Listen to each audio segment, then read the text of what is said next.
just leaves me behind. I wanted more at this point, but I keep losing my voice. I don't wanna be like that though.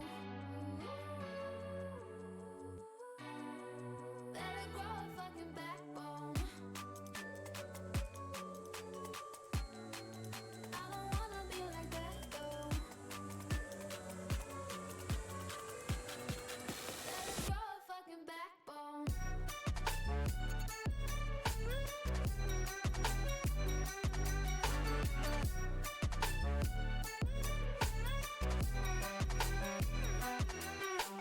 Kicking like a train, overcame to the face of me. Looking like a chain, my brain is in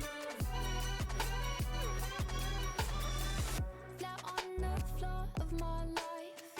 The world just leaves me behind. I wanted more at this point, but I keep losing my voice. I don't wanna be like that though. Better grow a fucking backbone. Better grow a fucking backbone. Better grow a fucking backbone. Backbone, backbone, backbone, backbone, backbone,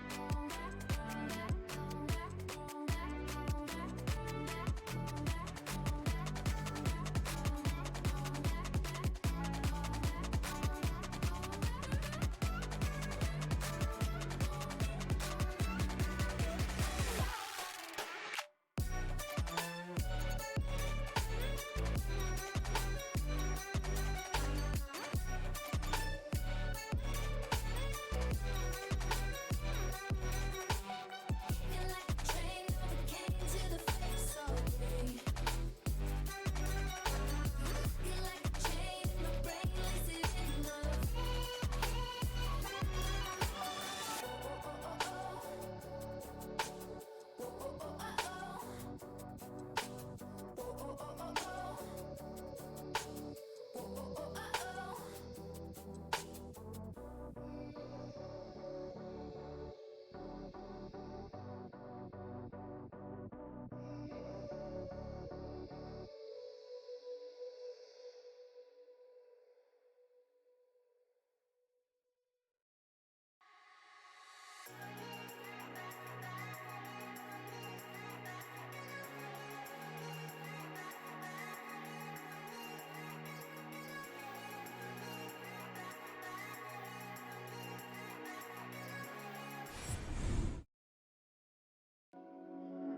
Well, I like watching corn. He likes watching it get shucked.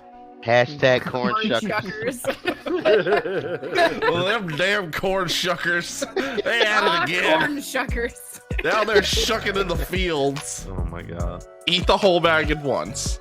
Yeah, Ooh, daddy. you gotta press the bottom of the bag and then jam it down your throat. So you're like kind of. I'm transforming too. Transforming and rolling out. Chocolate chibi. Dasani, they all kind of sound very Oh my similar. God. So, you know. That was Good work. Sunny to see. that's a big reach. Nico Dasani. Nico Dasani. Legends of the Hidden Temple. Silver Monkey. Alright. Burger. Oh. Take. Burger. I'm gonna put cheese on it. Take. I'm putting cheese on it. Doesn't Ain't need that cheese. It does need cheese. Burger. Take me started, please.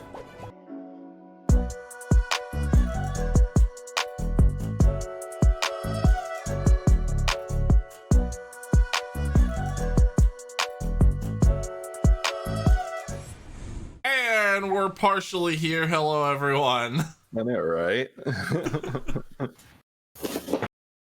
Oh, there he is. There he is. That's how you make an Yeah. entrance. That's how you make an entrance right there. Like safe. Hell yeah. Safe. Twitch done quick. Hello, hello, hi, everybody. Welcome to Remnant Gamers Podcast. What's up? What's up? Woo! Episode 58. And just in case you didn't know, this one's about Soulja Boy and Pokemon. Not Soulja together. Boy and Pokemon. Not specifically together. Is there a new Pokemon named Soulja Boy? Oh god, I fucking hope Oh not. my god. I no. fucking hope not. Especially not after Nintendo's like fucking lawsuit with Soulja Boy. I doubt that they're gonna name a Pokemon after him. Soldier Boy, go! Use knockoff! Why are you so good at doing a little kid Pokemon voice? What the fuck? I'm not sure where that came from. That flew straight out of fucking left field, right into this Pokemon stadium. Whew. Well, that's a way to start things. Hi, who are you I know, people? right? And what can I do to you later? I'm Lat, aka the Direct Edition, and you can't do anything to me later. Not that you know of. I'm Moose, aka Moose, and I feel the exact opposite. I'm not surprised. I know, right? And hi, I'm Jono, and everything from the waist up, please. Apparently, I'm the porno DJ. If you were here with us Wednesday, so yeah, that shouldn't be surprising. I fucking forgot about that. That's Okay. right, you were announcing strippers. I know I'm gonna regret it, but what was the porno DJ? We got on this tangent during the Survival Boys on Wednesday, and I just started announcing people as if they were strippers coming to the stage, and then Jono coined the phrase, "You're a porno DJ," and I'm like, I guess that's my title now. I'm the Remnant porno DJ. It's not the first time that we've done this, too. Is Moose living Alright. inside of Windows 98? No, we did find out that it's XP. That's the XP background specifically. But yeah. And Exactly. I think we also 98 was found out- either like a teal background or like those clouds, or like I think it was the top part of this, or it was like a teal background or something. it was the field was slightly blurrier.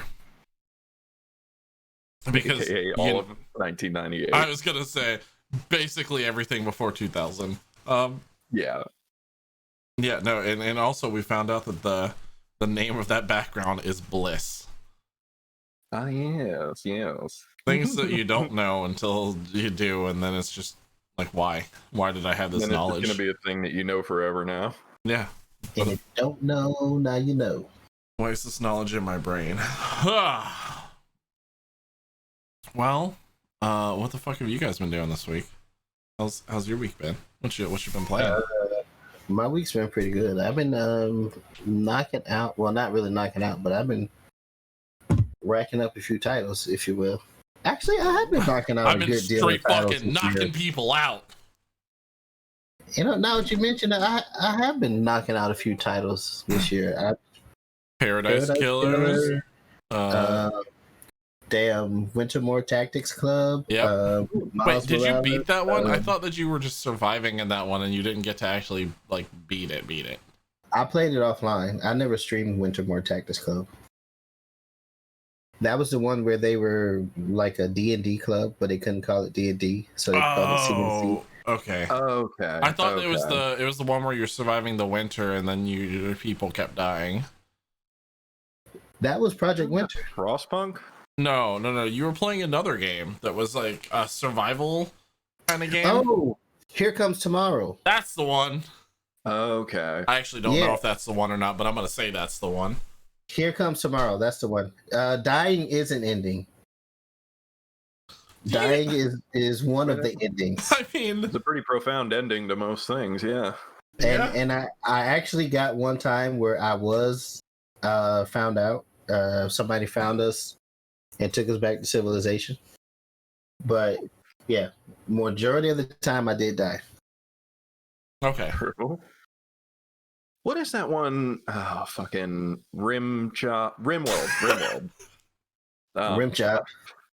Fucking, I'm thinking My brain has to go somewhere before it gets to its destination, and y'all just saw that in action. So it had to go there before I could get to RimWorld. What's that fucking rim job thing? There's a destination before the station that I have to get to. What's the name of that one Disney Ariel? It's probably that's par for the course. What are those people who don't like meat? Vegans.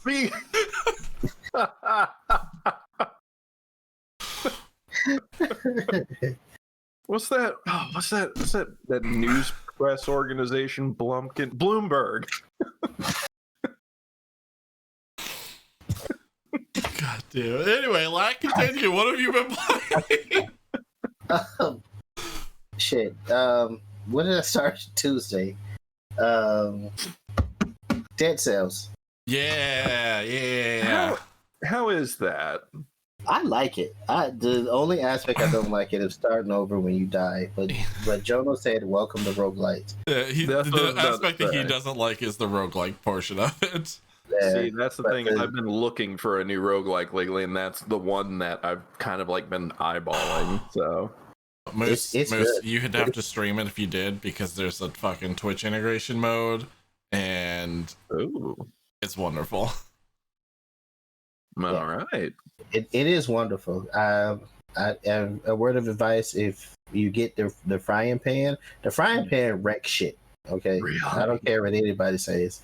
The frying pan wrecks shit, and I coupled that with the freeze blast, and I went to town throughout the top consumers. It's like any game that has a frying pan. It's always the joke weapon, but it's always the one that's surprisingly somehow the most powerful, just like PUBG.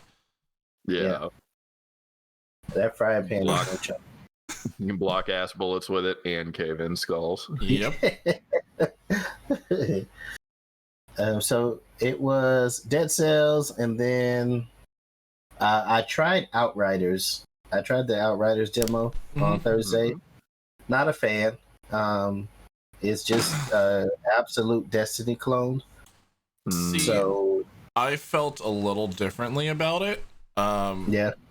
It is a Anthem Division clone. I saw heavy Destiny aspects of it.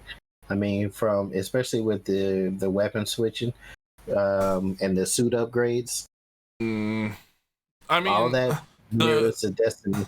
The skill tree, like the leveling up and like getting different things, is a little bit more like Division's level up system, and then each of the weapon types, how they are just basically the same weapon but have like different.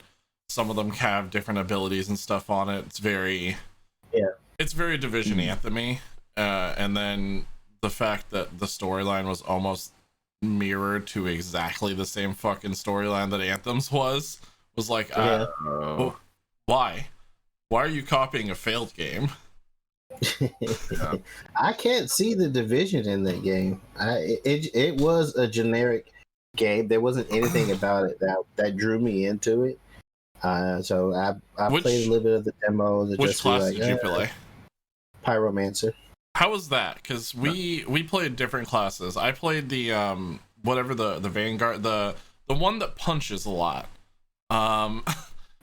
Literally the one who is a tank, who's an earthbender, and then my buddy Richie played the stealth class, the one that you get to like phase walk and teleport around and slash things. Wasn't it Technomancer? It was a Techno, Pyro.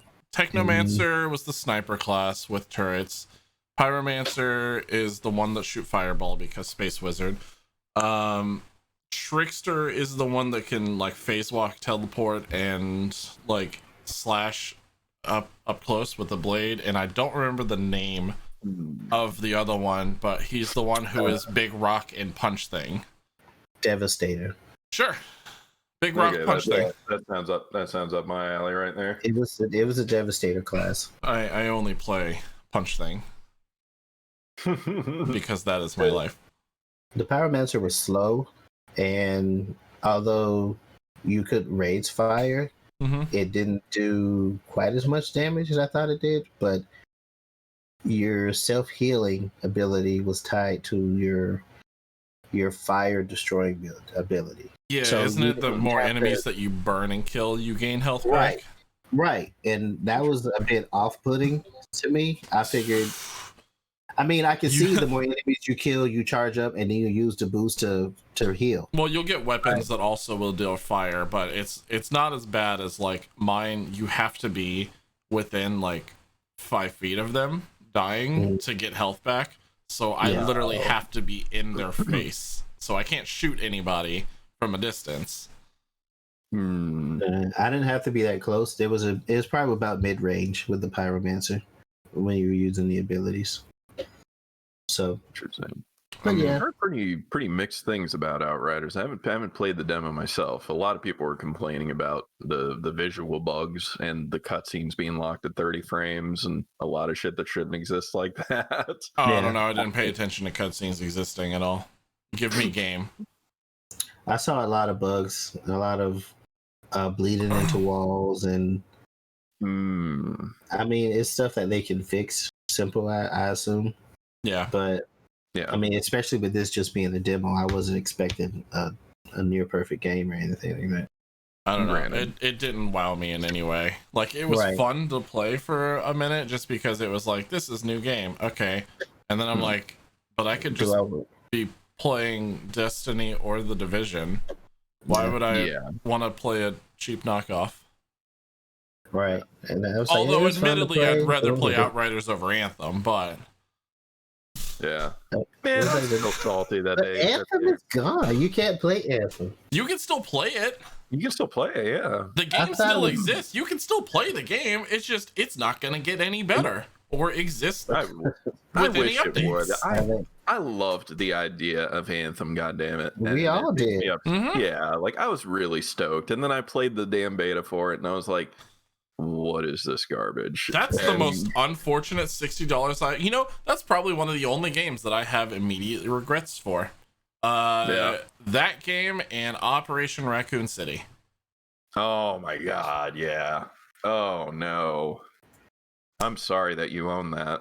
I don't own that anymore. That's the only game that within 2 hours I beat the game, shrink wrapped it, and brought it right back to the store. Oh,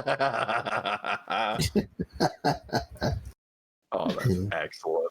Just saying. I was pretty pissed. I was pissed enough to break out a shrink wrap machine, which I only used for art at that time. Oh man, that's nice. That's nice. Yeah. I'm expecting big things this month. So man, I'm hoping. Big things. Ton of stuff happening this month. Wait, this month is March, right? Oh yeah. We get Monster Hunter! Yep.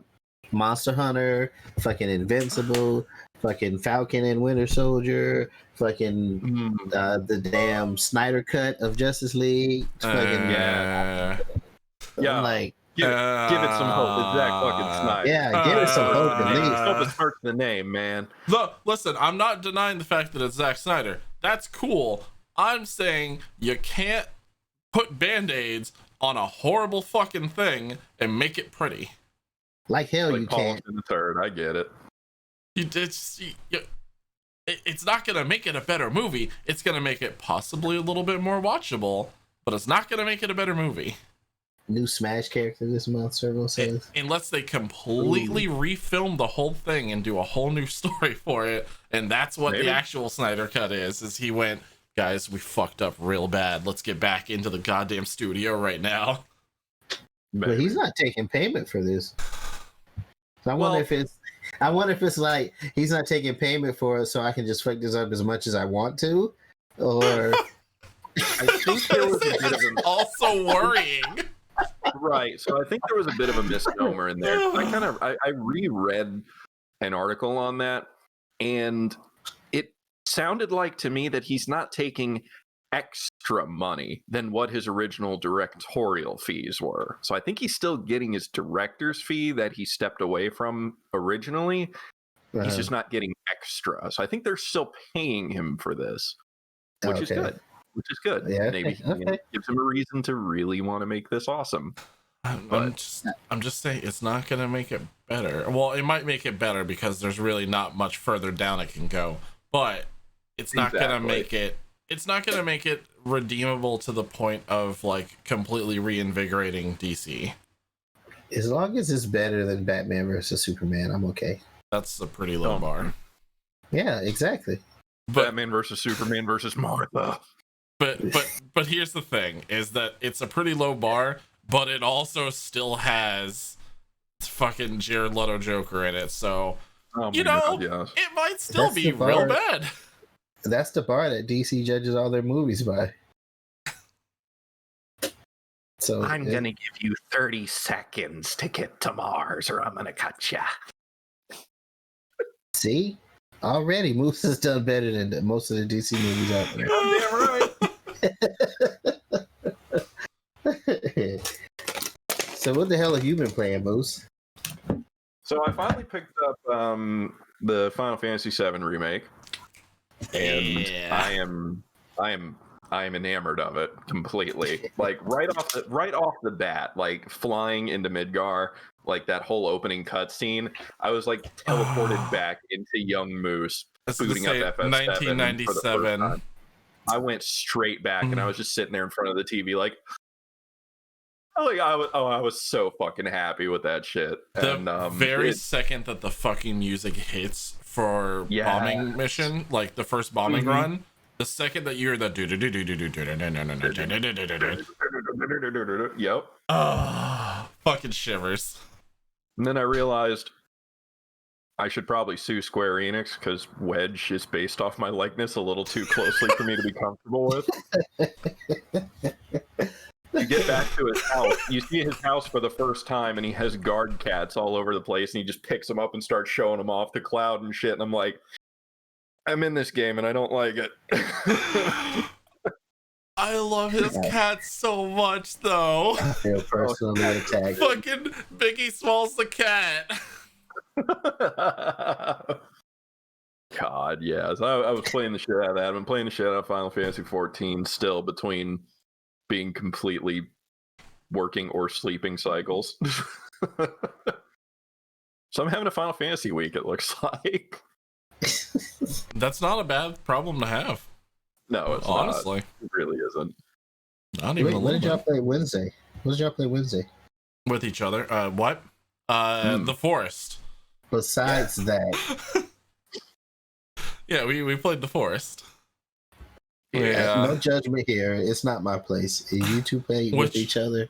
Honestly, it was more video like games. We went into a dark cave with a bunch of naked dudes that just beat us furiously for our ass. hours, and then we spent 2 hours trying to find the entrance to the cave to get our stuff back that we couldn't figure out where it was.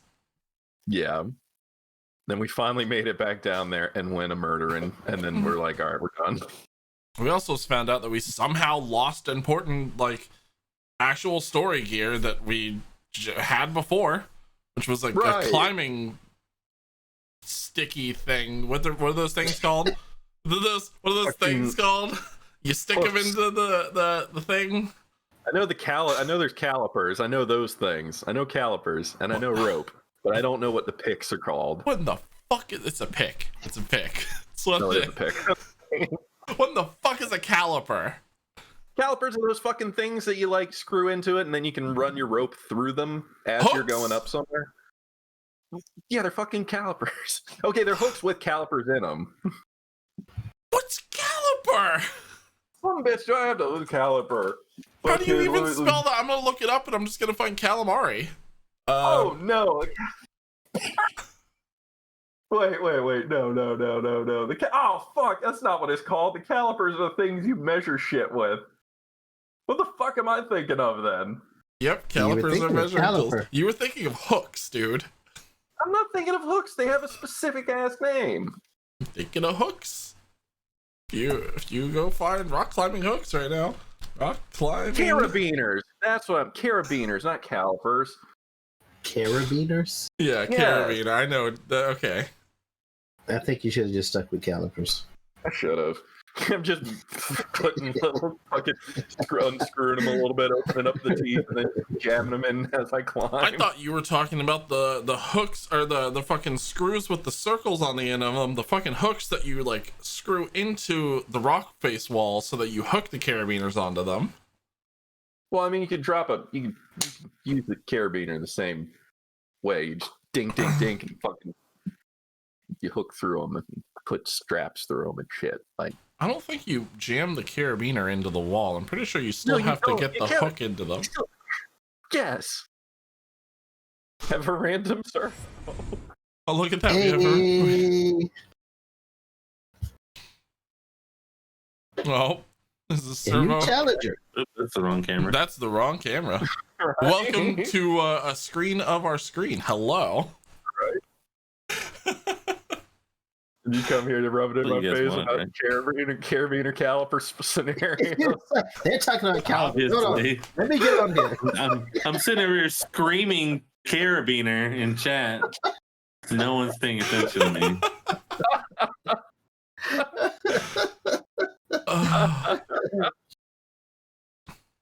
Well, yeah. So we I lost had our a lot pick. of similar sounds in the word.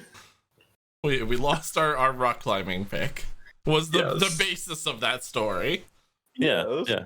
somehow? We took a long road to get there, but that's the gist of it. In the forest. In the forest. Yeah. Mhm. Yeah. Oh, we Yeah, found scuba gear. We found scuba gear and we went diving underwater a bunch too. What's that? It's the gear that you scuba with. Are you for scuba? Yeah. What is that? Scuba. I don't know. I've never heard of that before. No. Yeah, no, you wouldn't. It's just, I don't think you've ever been before. We'll tell you one. Do you know, like what does scuba stand for? Like, do you know? Have any idea? 'Cause Special I definitely don't know. special cucumbers under bright apparatus. That sounds about right. Subsurface You got- control under bitchin' acquisition. Oddly enough, Jono was closer than you. What? I'm not surprised. I was The- what? Is it not self-contained Underwater breathing apparatus. Apparatus, Oh, yeah. okay. I didn't hear you say that, but Jono said apparatus at least. I did say Yeah. apparatus. I do like that word. Ooh. I got some new headphones. That boy got Ooh, new that's hot. headphones. That's hot. Is it What kind of- super cool undersea Bible adventure? Yeah, that's it. That is it. Please refer to it as Oh. nothing else other than that from now on. I'm all about Oh, you that. fancy. You know that's right, Bloody. I got the Nari Ultimate Nice. So with the nice. haptics. So haptic? nice. What is it like? Start like bopping around on your head when you're getting shot and shit? Yeah. What? Yeah, no, legit. Okay, that's kind of fucking cool. Ooh, oh, look at this. It's got like an extendable mic on it. Interesting. Oh, Yeah, those I are got one of those hot. too. I just don't Yeah. use mine. Yeah, I was about to say I've got a Just a- slot for. Woo.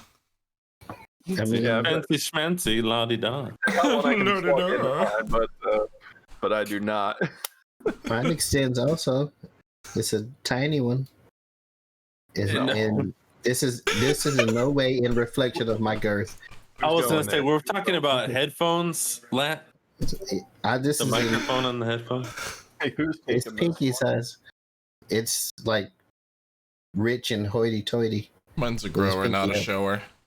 Pinky ups. Mine's detachable. Gotcha. Understand fully. Oh, well. So anyway, for anyone who is listening on the audio podcast, the person who popped in is Servo. Me, yeah, I wasn't here before. I was shopping for a vehicle, Nice. Hello, Servo. which we didn't get yet. Okay, I was about to ask that. Yeah.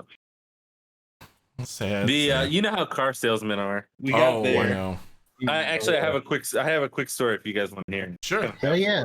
Sure. So if you guys have ever bought a car before, you or anybody in chat, you guys already know, right? Like several times. You go there. Usually, what happens is, you get there, and either they make you go through all this rigmarole, or you walk up and you go, "Hey, like, look, yeah, it's one of those fancy words like mayonnaise or gymnasium." So you go through all this with them, or you walk up and you go, "Hey, legit, like, I want to cut to the chase. Give me the price out the door, taxes included, and let's see what we can work out." And usually they're either like, okay, like, because they've never done that before and they have no idea how to not just try and up the price on everything, or they're like, okay, let me go talk to the manager, blah blah. So we get there, we're looking for a specific vehicle, specific model of the vehicle. We called ahead of time to see if they had it in stock. They said yes, of course. I don't know if that was true or not, because when we got there, he brings out not just the next model up, but the next model beyond that. And then we're like, they always got to try and upsell. Also, yeah. Sarah, So I'm like, do you have the podcast running somewhere? Can you hear it behind? I'm sorry. Yeah. Yeah. Okay. Sorry. So the I didn't realize I can't hear it to this. But so they bring out this vehicle, and of course Batsy's dad is with us. And he's like, "This is not what we called about." And the guy's like, "Oh, well, it's this price." And he goes, he's basically, they tried to charge us like a $900, almost like $1,000 worth of document fees. I love his personality, because he turns to the guy and he goes, yeah, well, we're not paying the document fees. He goes, "Oh, well, everybody pays document fees." Mistake. Never say that. Oh, yeah. He goes, "Show me the law that says that I have to pay a document fee." And the guy starts going blah blah blah blah blah blah blah blah. Excellent. And then of course he goes, "Okay, have a nice day. We'll see you later." There's another dealership that we're looking at a vehicle, and the guy's like, "Oh, I'll take $1,000 off." And he turns around, he goes, "Take the document fee off and the $1,000 then, if you're that flexible." And the guy starts blah blah blah blah blah. No. So of course, and we're talking like between $2,500 and $2,300. So the guy calls back after we've already left. I went to Best Buy to pick up these, and he calls back and he goes, I can do 21.9. And he goes, "Yeah, well, on the internet it says 19. So unless you can get that back, don't call me back." Click. Damn. Hell yeah. That is pro tier we'll negotiating. Oh yeah, yeah. I mean, and I love it too, because like that's how I, it's not buying it, but that's how I negotiate with people, and I thought that was so entertaining. It's just it's good to get one over on people who they think they're getting one over on you, and then when you hit them with the knowledge, they're like, Love it. Fucking love it. So good. My next thing now is I just want to go in there and just be like, I know the price of the car. Boom. This is what I got. Bam, give it to me, or no, I'll go somewhere else. See, and it's funny about that too, because if you tell them up front that, for example, you're gonna pay like cash or write them a check, that day for the vehicle, which I mean, again, it depends on whether or not you can do that. But if you tell them up front, usually they'll go, "Oh, well, we can go up to that amount and just fill whatever the price is with whatever we want." Whereas if you work them down to a certain point, or my favorite thing to do, like when I bought a car previously, was to just write down a number of a price that I saw somewhere online, and just go in there and just literally just hand them a piece of paper and go, "That's the price I want." And if they say no, I mean, I already know that I can get that price on a vehicle.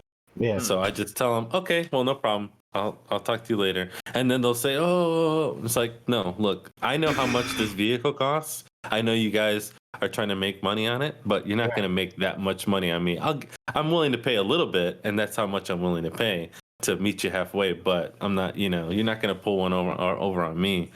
And I just leave. And then, maybe a week, 2 weeks later, they'll call you, because that car is still sitting on the lot. Of course, Mhm. there's Yeah, the they sure. need to sell it because they're not making their sales. But also, while you were just like, just come in there, write down a number on it. I just imagine someone writing down like $5 on a piece of paper with crayon. No, And just walk in and be like, I want this. And they're like, you give me car this number. give us 1 second. We need to call somebody. Police, we think that there's someone loose from the asylum out here. Hang. I think he's a child. I think he's a man child. He tried to sign in crayon. He brought his own set of crayons with him to sign. Scratch that. He's actually eating the evidence right now. After he put it in his nose, yeah. He was filling out the paperwork and he drew an elephant on the bottom, but it looks more like a. God. And just a quick thank you to Loaf for the tier 1 sub. Loaf. Yes. Loaf. Absolutely. And so Loafly. Car purchasing isn't bad. It depends on where you go. I'll be honest with you. If you go to like CarMax is really good because they basically have a no haggle price. Mm-hmm. So you know what you're getting right out the door. What you can do at CarMax though, which is nice, is if they have like accessories already built on, sometimes you can get a discount on accessories, and fees and stuff like that obviously are still negotiable. But the price of the car itself is set. So really all you have to do is worry about what comes after that. Okay. Which is nice. Or Carvana. Carvana is really solid, especially if you're going to buy the car outright. It's pretty much just like a car vending machine. You just go there. Hey, I want that car. How much is it? It's this price. Okay. Chink. Done. Man. Nice. Car vending machine would be so cool. No, literally, it's a car vending machine. Like do you ever see that thing on the hot side of the highway? It looks like a gumball machine with a bunch of cars in it. Yeah. Yeah, there's literally an elevator that goes up. The car goes, and then it goes, and they bring it down to you, and then you drive it out the door. Oh, man. Oh, Yeah. okay. Is that the one that's off of Phillips? I think off of Phillips Highway? Yeah. Yep. It's like across the street from the avenues. Yeah. Yep. Mm-hmm. Yep. Neat. So yeah, good car shit. vending machine. You get a coin. Yeah, you do. They give you a little coin and you put it in, and it's like literally a fucking vending machine. I want it. I fucking want to do it now. Yep. Yes, I don't even need a car right now. I just want to do it. Hell yes. It sounds like It's a reason to buy a car. Time. Oh, I see somebody about to put their coin in and Jono just bash him in the head. Give me that. I want to see it work. Oh, Don't tell my secrets. For legal reasons, that's a joke. right. What he said, yeah. Well, That's phenomenal. Servo, what have you been playing this week? Oh, did we not get through that already? No, Okay. we haven't. So we haven't. good. So, let's see. Update from last week. Let's see. I have been playing a minimal amount of Rocket League. I started doing 1v1s because I think I mentioned this last week, but I found out I get a lot less tilted when I realize that I'm the only one who's at fault for losing. So I'm like, okay, I just need to get better. Like, it's pretty simplistic. Or what happened to me the other day is that the other person is just really bad, and I went like 25-0, and then I'm like, okay, I need to stop playing because like I'm abusing these people. So Rocket League, big time. Did a little bit more of Minecraft.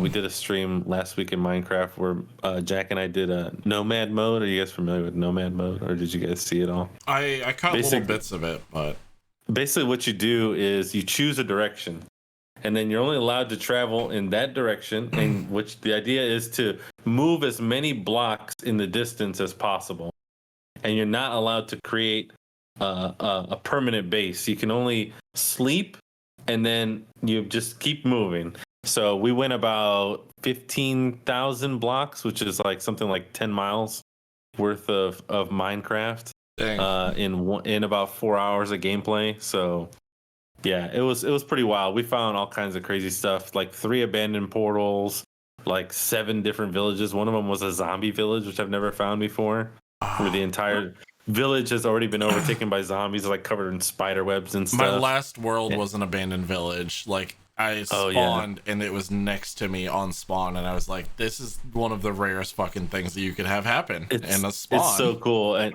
especially when you come upon it at night, because usually the villages are like there's lanterns and stuff lit up, and you might see some of the villagers walking around, but you walk up and it's like just a village in the dark, and there's zombies hanging out and spider webs and spiders, and you're like, what the fuck happened here? And I'd never seen it before, so it was pretty wild. And a lot of unique, one of my favorite things about Minecraft is the biome interactions, like when you have two biomes that are right next to each other. So we found one that was a savanna village right up against a desert village. So you have the desert village, and then it hits a mountain, and then it goes savanna, and there's like these village like huts all over up the side of the mountain. And so some of the stuff like that is just so fucking cool. It's so nice. I cannot wait for the caves update. Oh, like, yeah, the man. massive caves I've been that playing I keep seeing are fucking amazing. Excuse me. Yeah, I've been playing the snapshot a little bit, and I gotta tell you, when you first come upon like your first amethyst node, dude, it's like you're like plink, and then you like put a torch down, and then it's all like purple inside and shiny, and I was just like, what the fuck? Oh, I forgot. Yeah, it's really cool, and they've got some really nice shaders out right now that makes the game so beautiful. Nice. So I really enjoy playing Minecraft, and then we pretty much dropped World of Warcraft for Minecraft. So let's see, we did Minecraft, Rocket League. I've still been playing tons of chess. I'm getting to the point now where I'm pre-moving against people and setting up like what what I think their moves are going to be on daily games, because it gives you like 24 hours or so to make a move. And so now anytime someone makes a move, my pieces just automatically go dunk, like to the next spot. And it's wonderful. It's really I'm fun gonna get my to try ass and beat play that without way. ever having to actually fight you. I mean, no, I only go like one or two moves ahead, because I'm not that good. I'm not like fucking grandmaster or any shit like that. It's gonna be setting up 20 moves, and I'm gonna be like, okay, I moved, and he's like, all right, 2 move check. All right, let's go. For fucking real. I mean, they do have some 2 move checks. I know. I saw Moist Critical do it to XQC. Fucking 2 that was move a 6 checkmate. move check, but still. Was it a 6 move? Okay. It is 6 moves, yeah. Then it must have been the other one that I was thinking of. The 2 move is called the Fool's Mate. Splat. Yeah, and you'd have to be honestly, you'd have to be really dumb to make that mistake, because the person on the defense has to make 2 very specific pawn movements. Yeah. And it's like, it's one of the first things that you learn not to do, basically.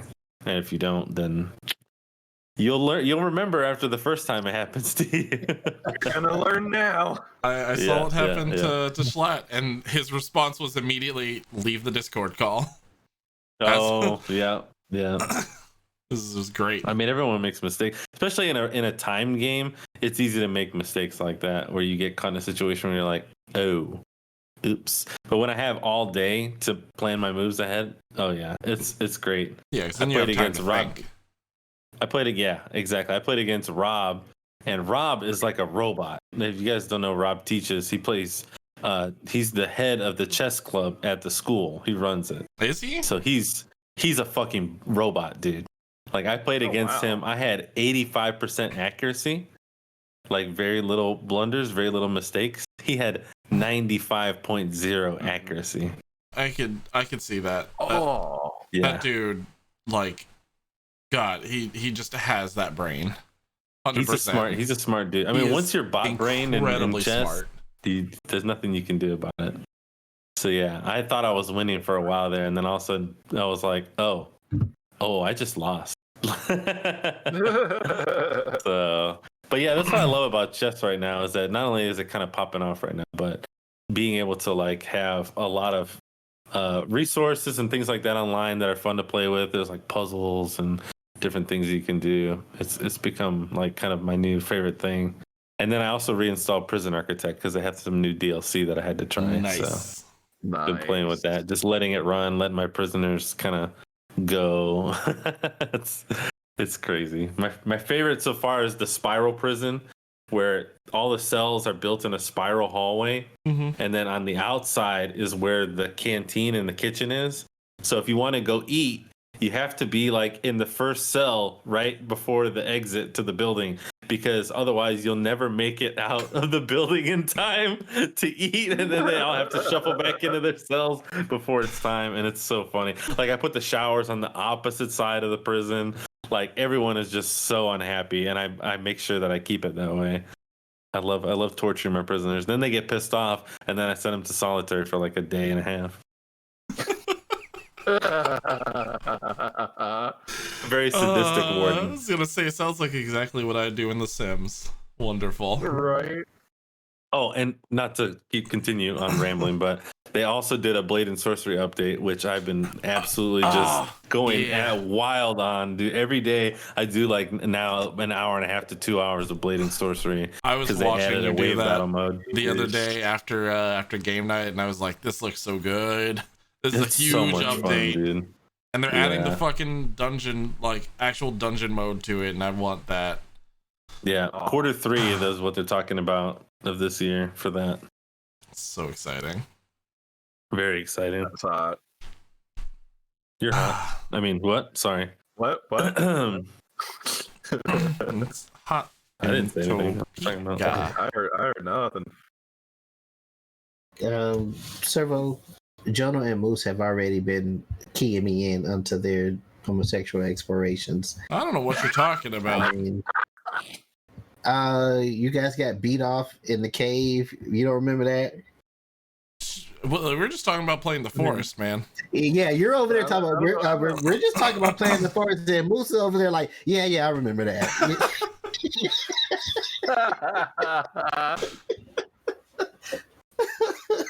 We were just playing the forest. I don't know what you're talking about. Okay. Yeah. Okay. I don't. I also don't know what you're talking about. Yeah, see? There. Okay. Continuing on. Uh-huh. Continuing on. Jono, you're the last one. What have you been playing? It's just a lot of fucking Valheim. Just way too much fucking Valheim. I'm building a giant dwarf fortress forge right now in like the most dangerous biome, because why the fuck not? Of course. That's pretty much about it. Like that, the Outriders demo, I'm still playing through, finishing up Resident Evil 0 so that I can move on to 1 right now. That's about it. Oh, you turning your new headphones on? Ooh. So nice and shiny. Yeah, that's pretty much all I've been doing, is just playing, like not even progressing any of the boss fights in Valheim. Literally just building, collecting resources, and fucking building out my own super dwarf fortress. And we've spent so long inside of fucking dwarven mines in D&D that I'm just wanting to be in a dwarf fortress. Yeah. It just happens. That's fair. I keep debating. Every week I say I'm gonna make the plunge into Valheim, but I never do it. It's worth so it. much fun. Yeah, it really is worth it. All right, maybe we need to get a community night with Valheim. Just make That'd a be fresh seed and should make a community night for everyone to play Valheim. You can have up to like 10 people in there, so why not? You said Jamaica community night. Yes. Yeah, man. We're taking our community to Jamaica. No, Everybody's going. You're going to Jamaica, and you're going to Jamaica. for legal We're going to reasons, Jamaica? that's a joke. We're not taking. We can't afford bringing the community to Jamaica. I'm like shit. I can't afford going to Jamaica. Can't afford to go to Jamaica myself. How the hell I'm taking the community? If we hit the sub goal, which we'll let you guys know what the amount is, we can take everyone to Jamaica. How much Remnant's per going to Jamaica. how much per subs do we get, and how many do we need for how many tickets? How many Somewhere community around members do we probably have? 50,000 subs. You know, no big deal. No, Yeah, no big deal. something to that effect. Listen, everyone just go tweet Mr. Beast real quick, Mm-hmm. and we'll take you to Jamaica. That's So we fine. need to say, Yeah.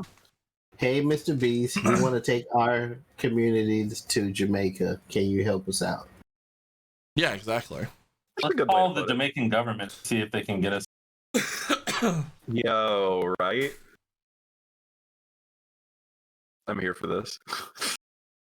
Ah. All right, I'm tweeting him right now. Oh, okay. Let us know how that goes, please. Tweeting the president of Jamaica right now. Yes, please. No, Mr. Beast. Oh, okay. Can you also tweet the president of Jamaica? Yeah. What's his Twitter handle? I'm assuming it's Jamaican at, president Twitter. Typing it in Google right now. yeah, I was like at the president of Jamaica.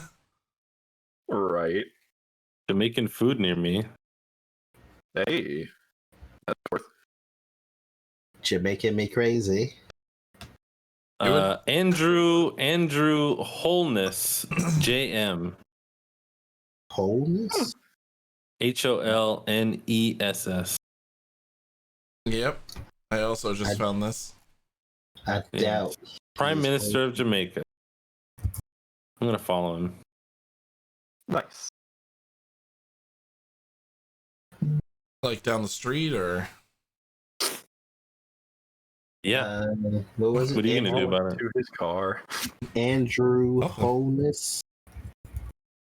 No, not homeless. This I got Andrew Wholesale. Oh, selling not some correct. Andrews here. Wholesale. Right. Come get your Andrew.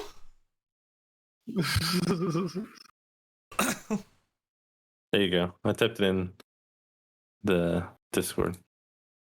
Brilliant. Thanks. Oh, well, with an L. Yeah. How do you spell wholeness? WHOLENS. Okay, yeah, with an L. That's fine. Just checking. I was gonna say, why did you say with an L, even though your spelling also had an L in it? Because there's no E after the L. But why did you question the L? Kiki.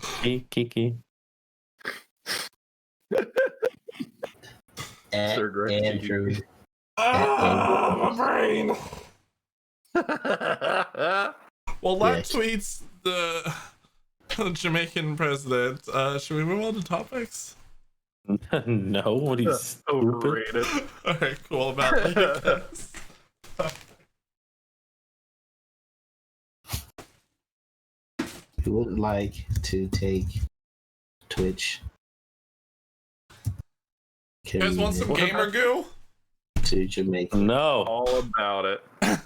take it away. You sure? I got some. I mean, no. I hate it. No. Just To help us. so you guys, we're not moving on to topics, so we gotta do something. Here's some gamer goo for you guys. No, Gamer goo. we don't have to do anything. That is. All right, so I mean, really, what are we talking about? New World development updates, or you guys want to talk about Dark Souls? I mean, we already talked about Valheim. You want to talk about Valheim? Oh, we're speedrunning topics now. Got it. I'm just bringing them up in order so that we can discuss them instead of like looking at Jono play with his. Anyway, I present you with an alternative to topics. His pale vampire skin. One way to talk about Jono. Good God. What the fuck did I do to you? That's not fair, really, Lat, because then he can't make a return statement about your skin and not get blocked on Twitter. That's true. That is so true. If you know, just tell him that he needs to get a haircut, Jono. That he already mentioned that. Yeah, There we go. it's growing over my ears. I actually have to pull it back over my ears. That's how long. I'm right there with you. I hate my hair right now. I usually don't have those type of problems, but Yeah. So I buzz the shit out of mine. I get tired of going back to the barbers every freaking 3 weeks. is that when you're supposed to go get haircuts? I'll just cut that shit So, down. question for you guys. I get mine every 8 months. Question. Who here is gonna play New World when it comes out? I'm gonna give it a shot. Strong 50-50. I haven't heard of New World. So essentially, it gives off real strong Dark Age of Camelot vibes. Yeah. And I wasted years of my life in that game, so I'm absolutely on board to hopefully recapture that flame a little bit. Yeah, I mean, it definitely looks like. I don't want to compare it to Elder Scrolls because I know that put a lot like a bad taste in a lot of people's mouth. But yeah, the way Elder Scrolls I feel like was supposed to be in a way. It's got that kind of feel of like the classic fantasy dungeon crawling type of atmosphere.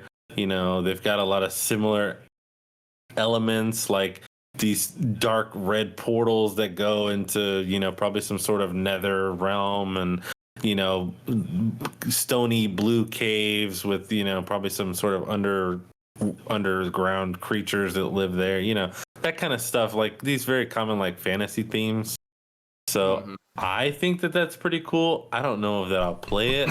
I would say the first time that they have like a free week, try this now, or maybe a free beta test, I would probably jump in on that. But as of right now, it's only been kind of under the radar for me. From what I understand, there's like a crafting system, and you can do all the regular like MMO type of stuff, like quest, combat, weapon, armor, customization, fishing, all these kind of things. They've got new regions that they're coming out with. This one is like a swamp called Reek Water, which sounds pretty cool. So, I mean, like I said, if it's any good, I'll definitely give it a shot. Or rather, I'll give it a shot to see if it's any good. Thinking more about how the gameplay of when I was watching people play the alpha for this game, it literally looks and just reminds me of playing Valheim right now. Do you have to approve tweets, or can you set up something where you have to approve tweets? I have no idea, but I just fucking chuckled for a second when I like looked down and saw the notification that like you logged into our Twitter. I was like, this motherfucker logging into our Twitter to tweet at Mr. Beast and the Jamaican Prime Minister. Well, I usually don't do it from my laptop. That's why I'm already logged in from my iMac. But since I'm not over there, I had to log in. I just looked down, was like, damn it. I told you I was going to do it, but it didn't show up after I hit tweet. It didn't show up, so that's why I'm like, does it have to be approved by the Prime Minister or something? I don't know how Twitter law works. Little light thing though. I have no idea. All right. But yeah, let's like see. Mr. Beast game constantly has my like interest. And I'm really hoping that since it's Amazon, it's not gonna go through the same process that Crucible did, and that's one really of the big things. There is that stigma. There's that stigma hanging heavily over it right now. Yeah. Well, I guess it'll be one of those things that we kind of have to just, as it comes out, we'll see more about it. We might get more or less interested in it. Yeah, I'm on the same something to boat keep as an eye on you, for those of Servo. you who are looking for a no MMO. Which I love World of Warcraft. I'm really never gonna get tired of it. I take breaks from it here and there. So every time they come out with something new, I'm always like ready to jump back in. And I feel like this could definitely be one of those games where I'll install it for about 3 months, get really into it, take a break. I think a lot of people are doing that with Valheim right now. Is that you've reached the building limit, vertical building limit in Valheim yesterday, and maybe you're just like, okay, I think 36 hours in the last 2 days is a pretty good amount of Valheim. Less than 170 hours played. Not in the last 2 days though. I'm just saying. But in this is one of those games where I feel like I could jump into. I do, but only because I always have my Steam open, and every time you jump on Valheim, it tells me. And last night when I was getting ready to go to bed at 4:30 a.m., Jono was just getting on Valheim, and no, it was actually because I just got it booted from the server because it reset. I had to jump back on. And you were watching somebody play They Are Millions last night. That was pretty cool. I thought that was a neat game. Yeah. My buddy Ian Wolf just started streaming, and he's playing They Are Billions, and I was like, yeah. I haven't actually seen gameplay from this game yet. By the way, I just turned these on. It was just on auxiliary mode. Now that they're on, the haptics are on, and I feel like every time you guys talk, like it's like kind of tickling my ears. The ASMR, yeah, the ASMR factor is crazy. Oh, servo! Oh my god. Pretty. Guys, I think you do, or I think the Prime Minister of Jamaica does have something that needs to be, his tweets need to be approved, because that Mr. Beast tweet showed up right away. Interesting. Maybe maybe it's like, hey, you're tweeting from the US. Can you just not? Yeah. Right. We don't accept that. Speaking of US, well, not to get off topic. Oh boy. No, go off topic. Speaking of US is usually the worst start to a conversation. I found it quite funny that Chris Hemsworth, not that I follow him on Instagram and anything, but Chris Hemsworth posted a picture of an 80s party that he had, and everybody was giving him shit about it because there were no masks. So his fans who know that he's moved to Australia because he didn't want to live in Hollywood, and he is Australian. Yeah, started like ripping everybody apart that was tweeting from that was posting from the US. It was like, does everyone in the US not realize that other countries deal with COVID better than they? I was like, oh my god! It's like, dang, got him. I was like, oh man. So yeah, it was funny. It was funny. Yeah.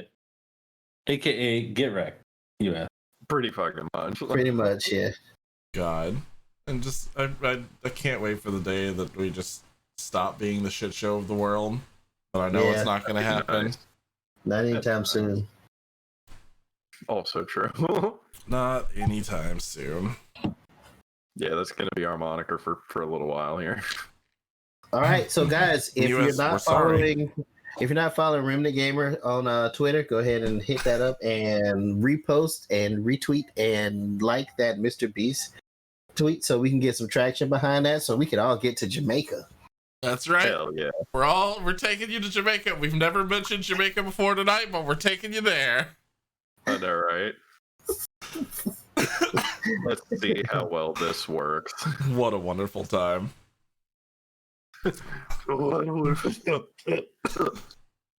Yeah? Yeah. All right. Speaking of wonderful times, I think myself and Moose are the well, I don't know. Servo, have you played a Dark Souls besides when we played? No. Sorry. Moose, have you looked into this mod? I'm not a From Software person. That's fair. That's pretty fair. That works. Although I will say this, that game, The Surge 2, is really fun, and it's kind of like a From Software wannabe. It's a Souls like rip-off kind of game, and a lot of them are pretty decent. Like the Surge. I prefer the robots to the spooky fantasy stuff. Fair. Understandable. I did like the Surge though. I mean, it's still creepy in its own respect. Like seeing like a fucking transformer like try and rip your character in half is pretty fun. Yes. Just like I remember the Transformers. Yeah. Right. But no, there's a new mod for Dark Souls that basically a giant group of like the most popular like Dark Souls modders got together for. It's got voice acting in it. It's got actual like kind of cinematics and things in it too. It's called Dark Souls Nightfall, and it is literally a sequel to one of the endings of Dark Souls. I watched the first 18 minutes of it today and was very impressed, actually. Yeah, this isn't like Moose, you've become a robot. You've become the Surge. There we go. All right, I had to wave the bad juju away. Oh, okay. Is that how that works? Yeah. Yeah, apparently. Apparently that's how it works. But no, yeah. So a lot of the time you'll see these mods and stuff, and it's like, oh, okay, look at look at the cute little fan mod. It is generally the kind of vibe I get sometimes from them. A lot of them are like, oh, it's a fanfic. Right. But legitimately, this is freaking good. There's a lot of mechanics in there. Like there was a new dodge mechanic that the character was using in that 18-minute trailer. It was like, no, this was rebuilt completely. Like this isn't just like, we tinkered with the numbers and stuff like that. Like it looked like they took like Sekiro's dodge mechanic and put it into Dark Souls 1 with that new ability. That's almost exactly what it looked like it was modeled from. So yes. it's a whole storyline based off of the dark ending of Dark Souls 1, where you don't relight the first bonfire and you don't become the next Lord of Cinder. You just leave the world into darkness and become the Lord of Darkness, basically. And you go backwards from the end of the game, go through every single area back to the beginning, apparently. Mm-hmm. Yeah, so I'm all about this. Yeah. It looked like a really nice like breath of life into Dark Souls 1 again. Bingo. Yeah, I was about to say, like, it looks like they genuinely love this game. Like you can kind of tell with fan projects, like, okay, I was doing it because it was cool, or like, no, I was doing this project because I love this game. This leans further into that category. Like it still fits. It still fits Dark Souls. Like it still fits in the world and environment and everything, but it's just a better iteration of it. It feels like I'm here for that. So yes, mad props to the team on this. I just every time that I find like new mods for games, and they're like good, well developed ones like this, then I'm just like, people are great sometimes. Mm-hmm. Or like the Cyberpunk mods where you get to fuck Keanu Reeves. People are great sometimes. Or are they? Yeah. It's like questionable. Debatable. I mean, otherwise, like, it's half of what made New Vegas such a good game is the modding community completely redoing the game or adding in whole new areas like New California. Yeah, pretty freaking accurate. Wait, roll back on that Cyberpunk one again. It's not in the game anymore. They updated it to remove that, like, to prevent people from accessing that mod. But yeah, no, there was an option to romance Keanu Reeves. There should always be an option to romance Keanu Reeves. You'd think so, right? Yeah, in life and otherwise. You should always be able to pet the animal, and you should always be able to romance Keanu Reeves. Every day when you wake up and he's inside of your head, he wakes you up and goes, "You're breathtaking," and then all of a sudden he gives you breakfast in bed and then lights some candles, and it just starts from there. Every morning I should be able to wake up, pet the cat, and then pet the Keanu. Yeah. Unless your cat name is Keanu, then 2 for 1. Yo, that was a good movie.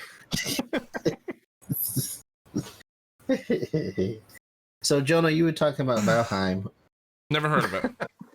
And there have been reports, I don't know where these reports are coming from, but 500k characters, that's 500 carats, that Valheim has concurrent views. 500 carats of concurrent views. A lot of rabbits. Ha ha ha ha ha.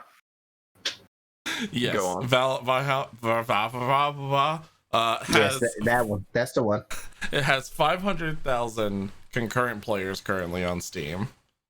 It's blowing away a lot of records right now. Just as concurrent players. Yeah, because we had a story a couple of weeks ago about it breaking another record. Was it 300,000 people or something. 3 million had signed up to Valheim or something like that. 3 million purchases in the game. Yeah. Okay. Yeah, 3 million copies in 16 days. Mm-hmm. Yeah. Pretty freaking. I was gonna get there. 300, 3,000, 300. That's three. Is Which I think was close to the still current record holder, which is GTA 5. That's I think it's only just shy of GTA's record now. And good for them. Kind of crazy how fast that game blew up. Yeah, really, it is. And I didn't really see very much, because when you look at things like Among Us and stuff, when it when it blew up, it was like, okay, the streamers were kind of the catalyst for that, the big name streamers. Mm-hmm. I didn't really see very many people, like any big names, jumping into Valheim. It just exploded, of its own. It took a solid week. It felt like we were playing it on day 2 on Survival Boys, and 4 days later, it blew up on Twitch. Yeah. This is kind of weird. Good for it. Yeah, good for it. It's I'm really getting happy seeing lately, and I say lately, I mean the past few years. But I'm really happy just seeing indie title dropping, and then it just starts making like AAA money for the developers. Like it just starts killing it off its own merits. Some small teams just made a passion project and it paid off. That seems to be happening a lot more lately, or I'm just paying attention to it more. I honestly don't know which side of it is, but it's really nice, and I'm very happy to see that.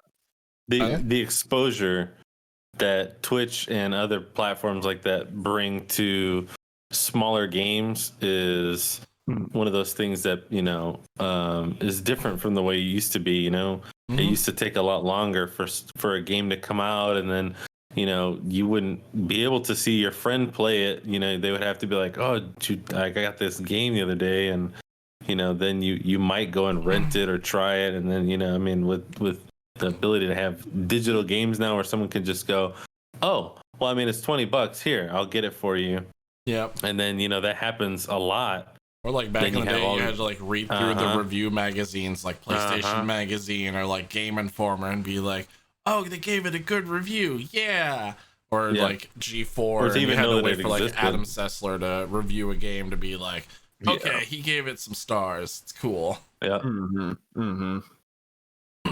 That is a good point. Still don't trust that man's rating system. He rated Kingdom Hearts 2 way too low. Oh my God, right? Nah. You don't trust anybody's rating system if they rate Kingdom Hearts low. You're damn right.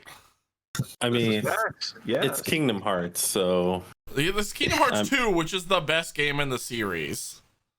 Disney Hearts. Is it though? Yes. Okay. It is.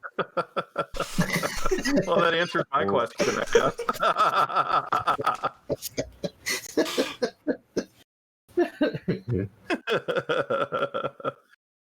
Way too damn low. They probably need to put the Prime Minister of Poland in Kingdom Hearts. Right? Honestly, it's nice a crossover segue. I wouldn't like put past them. This is also 2005 Jono that we're talking to right now. Also true. Yeah. It's been 15 years, Jono. There's other better games. No, it's still the best game in the series. I'm playing. Kingdom Hearts 2 is still like Kingdom Hearts 3. Fucking get out of here. You're not gonna convince me. He's in denial.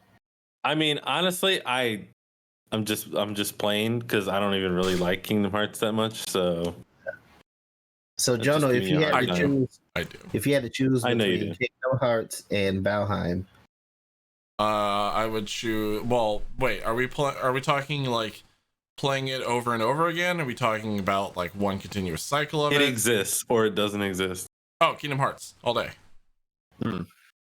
Damn, Valheim has been banished to the Shadow Realm. Well, there's a difference between like a brand new game that just like popped up and is just like, this is something catching everyone's interest right now, to a series that's been like 9 games within a series block that's been my entire childhood.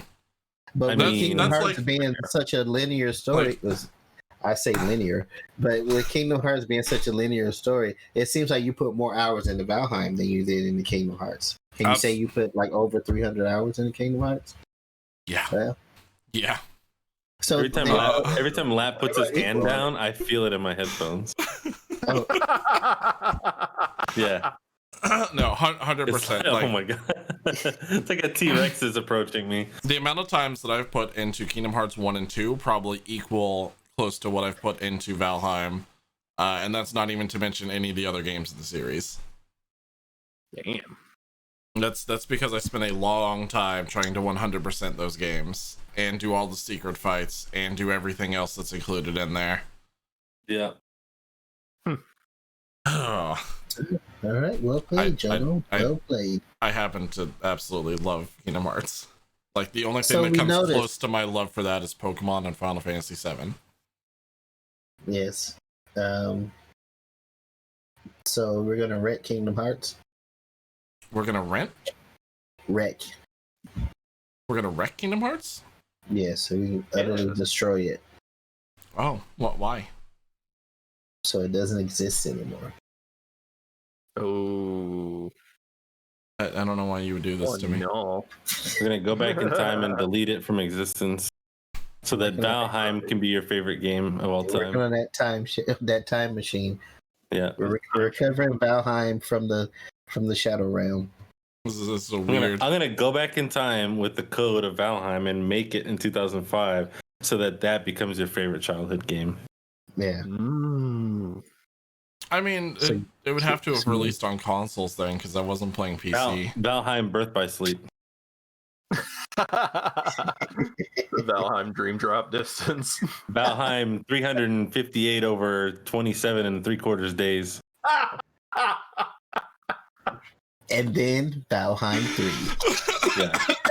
Oh yes, God damn I it. love it. I walk Then the right into Valheim these rhythm game will conversations come out. sometimes. Vikings all dancing to the beat and anime characters and shit. I would totally buy that game. Yeah, I know. yeah. And that's why I'm gonna go back in time and make millions of dollars off of it. I'm People not just like opposed you. to this. Yeah. Not opposed to this Dancing at all. Vikings featuring Utada Hikaru. You guys are gonna wake up tomorrow and be like, wasn't there a fifth member of Remnant Gamers? I thought there was. It's like, Right. whatever. Let's do this review of this new Valheim game coming out. Oh yeah, what is it? Valheim 6? I don't know. The story's so convoluted now. God damn it. Freaking excellent.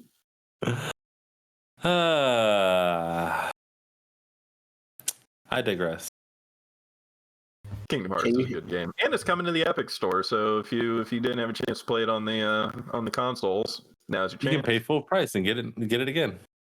Exactly. Not saying I'm not gonna do it. I was about to say. I was like, that seems like a call to the Jono, right? Yeah, he already said that he was going to do it when they announced that it was coming to PC. I'm not saying I'm not gonna replay 2 again with actual FPS that doesn't just overload. See, a now, I wouldn't system. blame you for that, because if you like that game and they're doing the FPS increase, in the Epic Store version of the game, that's well worth buying it again. Yeah, It's like the Legend Edition of Mass Effect. We talked about this last week. there's like one part of the game where it's like the whole fucking Heartless war, and there's like thousands of Heartless on the screen at once, and all of the assets just bottleneck all the frames in that game. Yeah. Yeah. That's like that part of Skyrim, the original Skyrim edition, where you find out about the Sigic Order, and the Sigic Order guy appears to you in the College of Winterfell, and my entire PS3 couldn't handle it and just fucking yellow lighted. That's just God. Bethesda games on consoles in general, though. Exactly. Now I play it on PC on Special Edition, and it just like happens instantly, and I'm like, oh my god, I finally get to experience the end of this quest. It's the reason why I own 4 copies of Fallout New Vegas, and PC is the only one that I actually got to play all the way through. Same with Skyrim. I own 3 copies of Skyrim, and PC is the only one that I got to play. Yep. Mm-hmm. Oh, Todd Howard. Oh, you Son of a bitch. Ah. Alright, What were we what'd you talking say about Poland earlier? We going to Poland now Oh too? yeah. Yeah. No, we're not going to Poland. Oh, okay. Aw. I've been. It's pretty nice. Poland. It's really nice actually. I mean, I don't have any trouble reaching out to the Prime Minister of Poland. Well, you see, funny enough, the DLC character for Tekken 7 is also the Prime Minister of Poland, but it's not the actual Prime Minister of Poland. Not the current Prime Minister of real life Poland. I had to double check the facts on that earlier too. I was like, has this character ever been the actual Prime Minister of Poland, or is based off of? No, it's not. I legitimately did Google search Prime Minister of Poland. I'm like, what the fuck? Like, okay, no, it's not the actual Prime Minister of Poland. It is the Prime Minister of Poland in the Tekken universe. In the Tekken universe. We about to get political up in here. Yeah, political. Poland. I don't get it. Full excuse me while I walk away from that terrible joke. Yeah, just leave it there, like a stale fart. It's good. Now we have this Windows XP screen. Just drop it and walk away. Yes. The background far better than anything Moose has ever contributed. Just leave it alone, like a stalemate in chess. Hey, at least I exited politely. That one I got.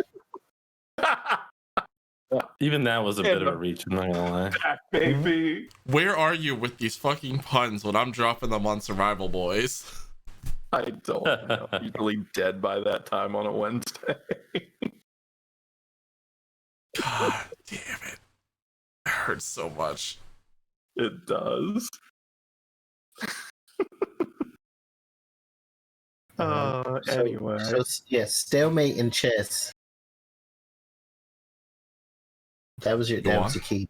Oh, I thought you were going to continue going. That was the key. There's a key? I'm just dropping. I'm planting the seed. You got to water the seed, man. No, I don't. I just plant it. That's not how growing things works. That you know of. There's plenty of shit that grow in my backyard that I haven't watered.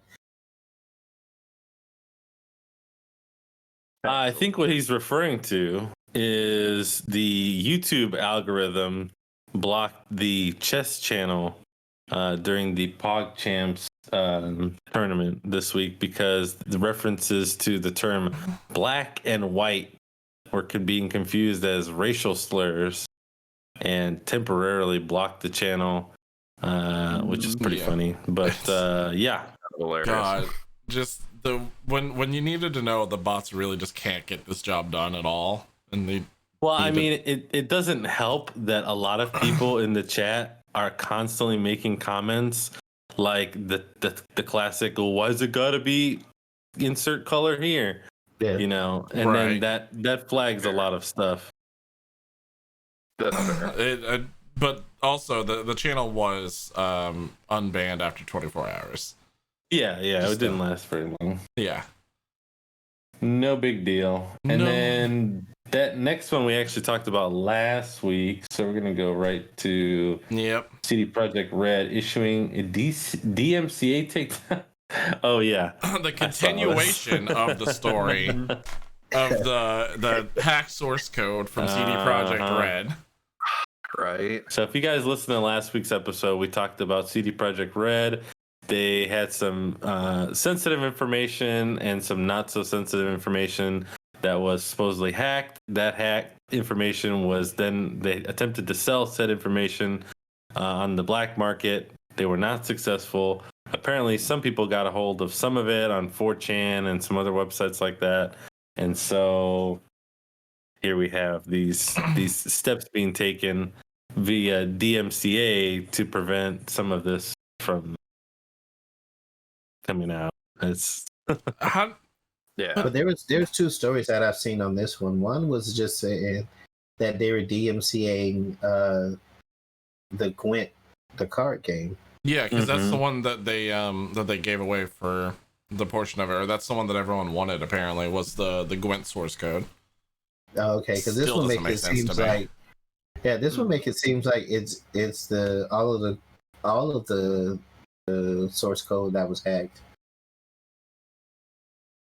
Yeah, so apparently the hackers did they just legit got a hold of everything, and Mhm. that was the issue. Is they got everything. Yeah. So every game's source code, every game is bad. Yeah, so the DMCA So- like covers all of their source codes for all of their games, but the only one that's really gotten out there right now is the Gwent one, Okay, which is probably why you're getting two different stories with the same kind of relation for it. right. Yeah, and of course the likely reason behind that is because as a game compared to a lot of other CD Projekt Red games, Gwent is probably the smallest and easiest to copy game. All the other games have tons. I mean, we're talking millions of assets and files that go along with them, as well as like Cyberpunk, for example, has a lot of plugins for the coding language that are specific to CD Projekt Red. That without those plugins, you probably wouldn't be able to run it. Whereas Gwent, I believe, am I mistaken? It's a mobile game as well now, right? Yep. I mean, realistically, you're looking at a 1 to 2 gig download for Gwent compared to an 80 plus gig download for The Witcher, Cyberpunk, Exactly. any of those games. Which is why it's so easy to distribute. Mm-hmm. Yeah. And it also gives you assets to working with both mobile, like game code from them, or the desktop. So, dual purpose source code that you're getting a hold of. Yeah.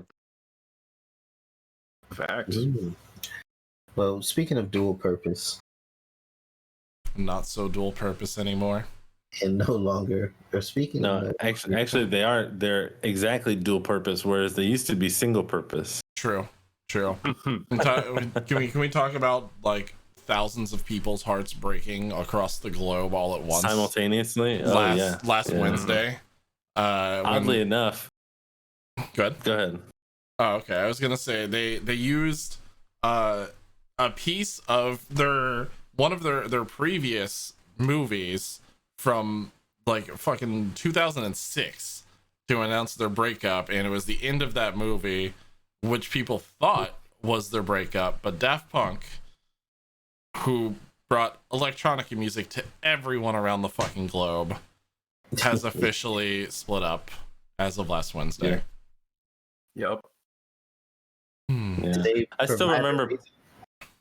Sorry. They are basically just, I mean, it's been since, geez, I was a kid. 2000 and I was gonna say 2002 or 3 was probably the time when I really started heavily listening to Daft Punk. So we're talking almost 20 years of music, if not maybe more. They're just not doing music anymore. So it's nothing, they didn't have any arguments as far as I'm aware. It's just they're changing their life. I mean, I'm sure they've got plenty of money to settle down, and they just hey, we're just not doing this anymore. More than likely we'll see some sort of reunion type of thing years down the line, as long as one of them doesn't like pass away or something like that. I mean, hopefully it's one of those weird things as well. Like, would we ever know? Would we ever actually know as to who they are? Because they're Daft Punk. They've always since 1997, they have always been like hidden behind the mask. It's been their motto, their slogan. They've inspired like Deadmau5 who started doing that. But like, they could have just passed the torch down. And we know never what they look like. Yeah, we do, because we've seen what they look like. But like, I guess canonically in their music, they could have passed the torch and no one would have known. Oh yeah, I mean they've created that archetype, I guess you could call it. Yeah. Of the electronic DJ with they were one of the big pioneers of the big LED synced light show type of deal. Mhm. You know, I mean, they did a lot with that. And then, of course, you know, like you mentioned, Dead Mouse and Marshmello and all these other artists have, you know, taken it to the next level. But yeah, they were one of the first ones to really put on a show and actually engineer systems like that.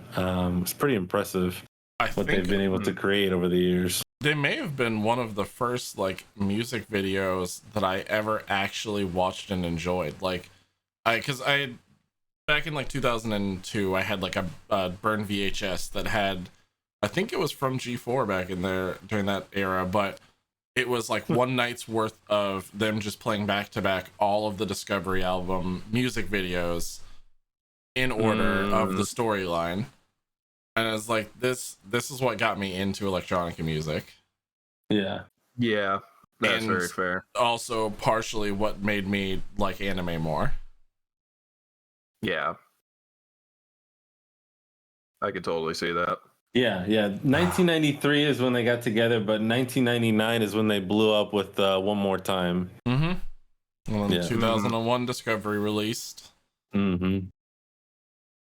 So, yeah, I mean, just absolutely legend. Absolute legend. I mean, I still remember playing DJ Hero as them. Yes. And that was like one of my favorite things was to be Daft Punk in DJ Hero. And, oh, man. The original mixes were what made DJ Hero a better game. Yeah. Yeah. I wish they had, you know, and thinking about that now, I thought about this the other day too. I wish they had a Rock Band and or a DJ Hero VR game. I know that there's something like that coming out for the guitar type of like, you know, gameplay, but you have to have the finger tracking handsets. Yeah, you gotta have the brawls that I have on the wall. Yeah.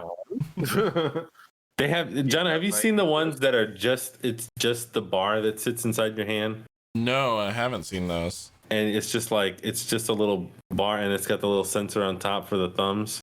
And it's simply just like a little flat sensor that sits in your hand it's almost like the shape of a harmonica.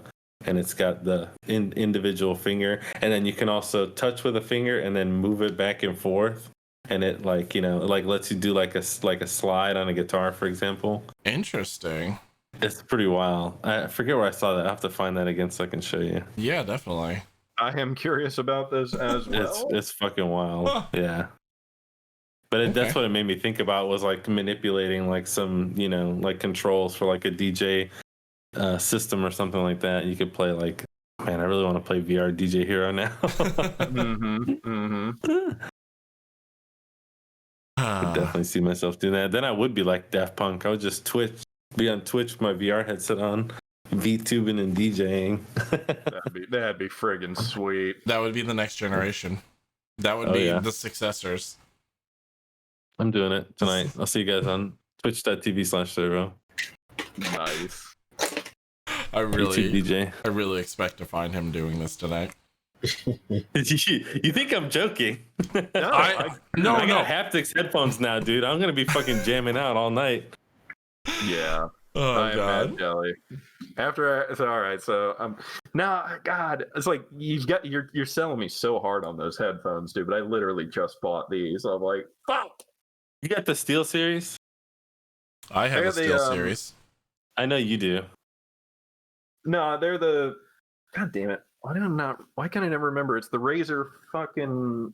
Oh, the Black Thunder, Black Mamba, something like that. Black Mamba's the mouse, I think. Black Vulcan. What is it called? I was just looking at them because they were right next to these. Anyway, we'll continue on. Black Shark. Thank you. Yes. Yes. It was like Black Shark. right on the tip of my brain dick, and I like couldn't. I just didn't want to have, because I do the VR thing now. I didn't want to have the wires. The Black Panther. Oh my god! No. Those are wireless. Oh yeah. No wires. Oh nice. Yeah. Well, I saw the haptics, and what can I say? Admittedly, yeah. I had to splurge. Yes. See, now you're thinking like me. I should have been motherfucking hanging out with you guys too much, to be honest. I don't usually talk like that. Every single time. I'm like, now I'm more conscious of it, so I'm just picking up every time you do it. So Yes. But no, you're kind of selling me. I'm slowly. Dude, I'll sell you some shit, bro. I will. I'll do it. If anything, the next set is getting the haptic like response vest and everything. The fucking what is it, Whooper belt or whatever it is, dude. I want one so bad. So that way people can just like poke you in VR. You feel it. Exactly. I'd love that. Nah, I'm slowly upgrading my streaming stuff. You don't want to be poked in VR? No, I don't. Not being able to feel it. All the perverts out there. I mean, imagine playing Blade and Sorcery though. When someone hits you with a sword, it's like, like you actually get hit. That would be fucking rad. I would love that. I mean, I could just stand there with a baseball bat and watch the screen, and every time you get hit, Jono just standing right there. It's like, here it comes, and then the mace comes in, and then he just fucking gets you in the stomach. I'll give you a fucking haptic response. Oh shit! This is so lifelike. They upgraded the graphics. You son of a bitch! You hit me in the hand, not the dick. I don't know, man. They all look the same to me. I like the system. I don't like the system. We've got like a someone like down range from you in the room when you're playing Call of Duty with a paintball gun. Just like I'm getting hit. Ow, oh fuck! Ow. Yes. I mean, that could happen. That's an easy there's airsoft. New Remnant YouTube video coming up. That's not a bad idea. Somebody write that down. Shooting me the airsoft gun. Yeah, just somebody playing Pavlov, and then just somebody just kind of chilling in the corner. I'm not saying I'm against this idea. I know, we know. You better not be against. Yeah, I'm definitely not against this idea. I am against something else though. Oh, what you against? It eats at me every single day. Soulja Boy releasing another console? Every single day. It eats at me. Always. It hurts my soul. I don't know. At this point, I'm kind of like, if he tries it enough times, maybe he'll get it right. He's trying it enough to the point where people are actually defending it now. I have seen several threads, and they're like, how are you all hating on somebody trying to break into the gaming industry? And I'm just looking at these posts like, how are people this fucking stupid? Because he's not releasing anything new. He's literally defending Google Stadia. Yeah, he's taking Chinese knockoffs, putting the Soulja Boy brand on it, charging up to $300 to $500 more than they're being currently charged for, and selling it to you. This is all that's happening. This is all he's good at. This is all he's good to do. It's not even Chinese knockoffs all the way the console is, but he literally is using a PS2 controller this time. Oh my god, yes. It doesn't even have a chicken chamber. I don't know what he's even going for here. Yeah, right? How am I supposed to warm up my chicken? I'm gonna fail, bro. It just burns away at my soul. Like this shit just gotta have something. It's gotta have something on it. Make it at least like hold my cell phone while I'm gaming or something. No, every time that you load up the console, it just starts playing Crank That Soulja Boy.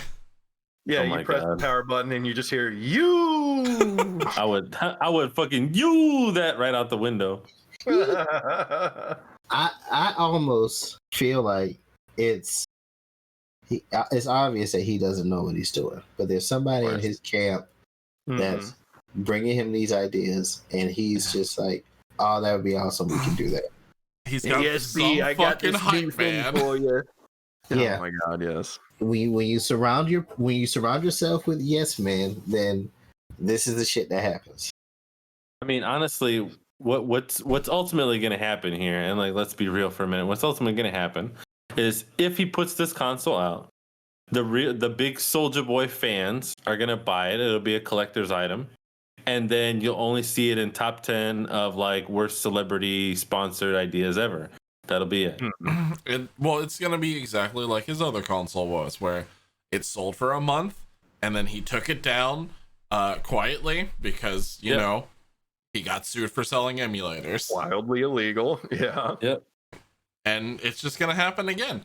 But this time, instead of pissing off Nintendo, he's gonna piss off Sony and or possibly Microsoft.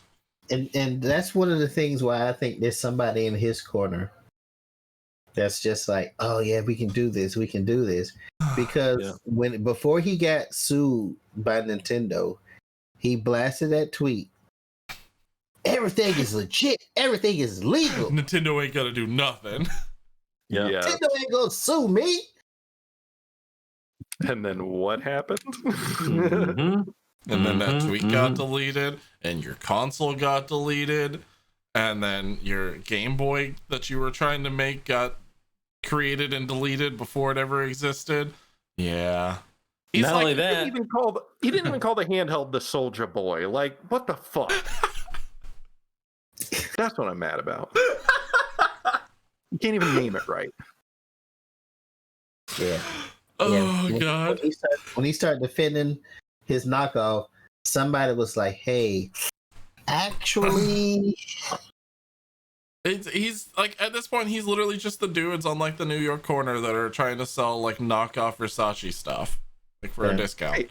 He's just those peddlers who are just kind of skirting that line of legal and not because they're knockoff. This is a new brand. It's called Versace. You ain't gonna find this anywhere else. You goddamn right.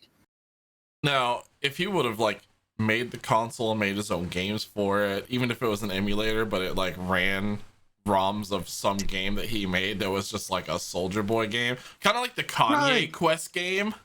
Like, yes, if he would have done something like that, that could have had some backing. I can see the games now. Soulja Brothers 1, Soulja Brothers 2, Soulja Tennis, Bust a Soulja, Soulja Kart.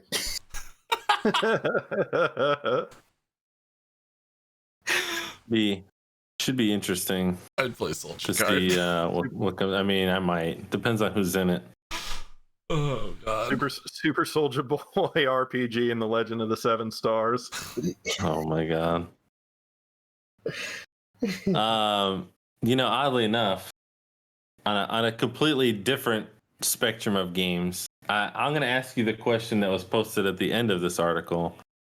Do you guys think that GTA should be sold to adults? Yeah. To adult? Yeah, it's literally on the box that it's. I mean, no, I'm just saying. Should the game as it is be allowed to be sold to just about any adult? Absolutely. Yes.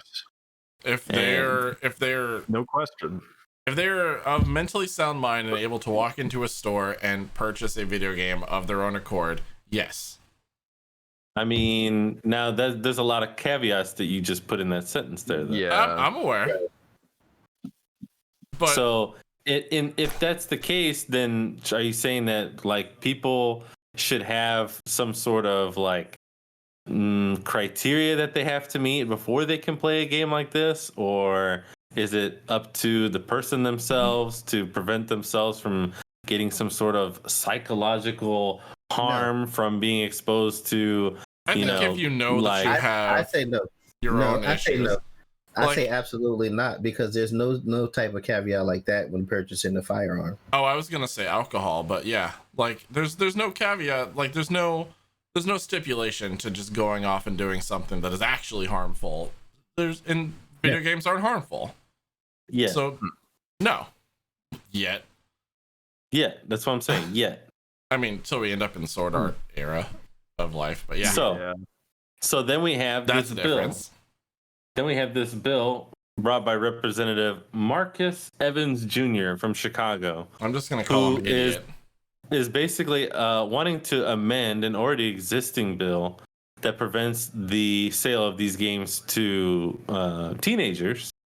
Which I think we can all agree that someone who's at a developmental stage probably shouldn't be exposed to these type of games, at least some of the more extreme situations that are presented in them. I mean, that's fair to say, right? The Right. ESRB exists for a reason. Yeah, Exactly. I mean, that's what I'm saying. We all agree that that's a good thing that exists. Yeah. Okay. Right, because they call for some type of rating to be placed on video games, and we place the ratings on video games.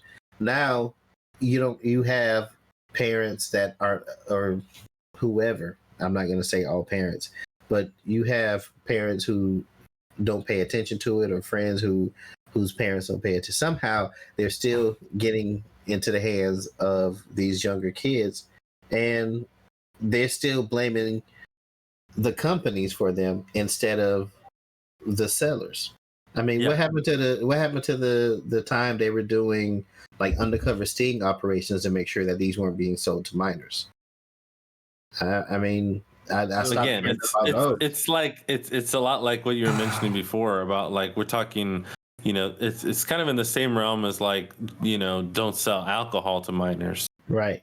Because it not only is it damaging to them developmentally, but also, it can cause people to do things that they wouldn't usually do because they're being influenced by said substance. So in this case, the game being the substance, their argument is that it can cause psychological harm, and exposing people to things like that, even though they may not be minors.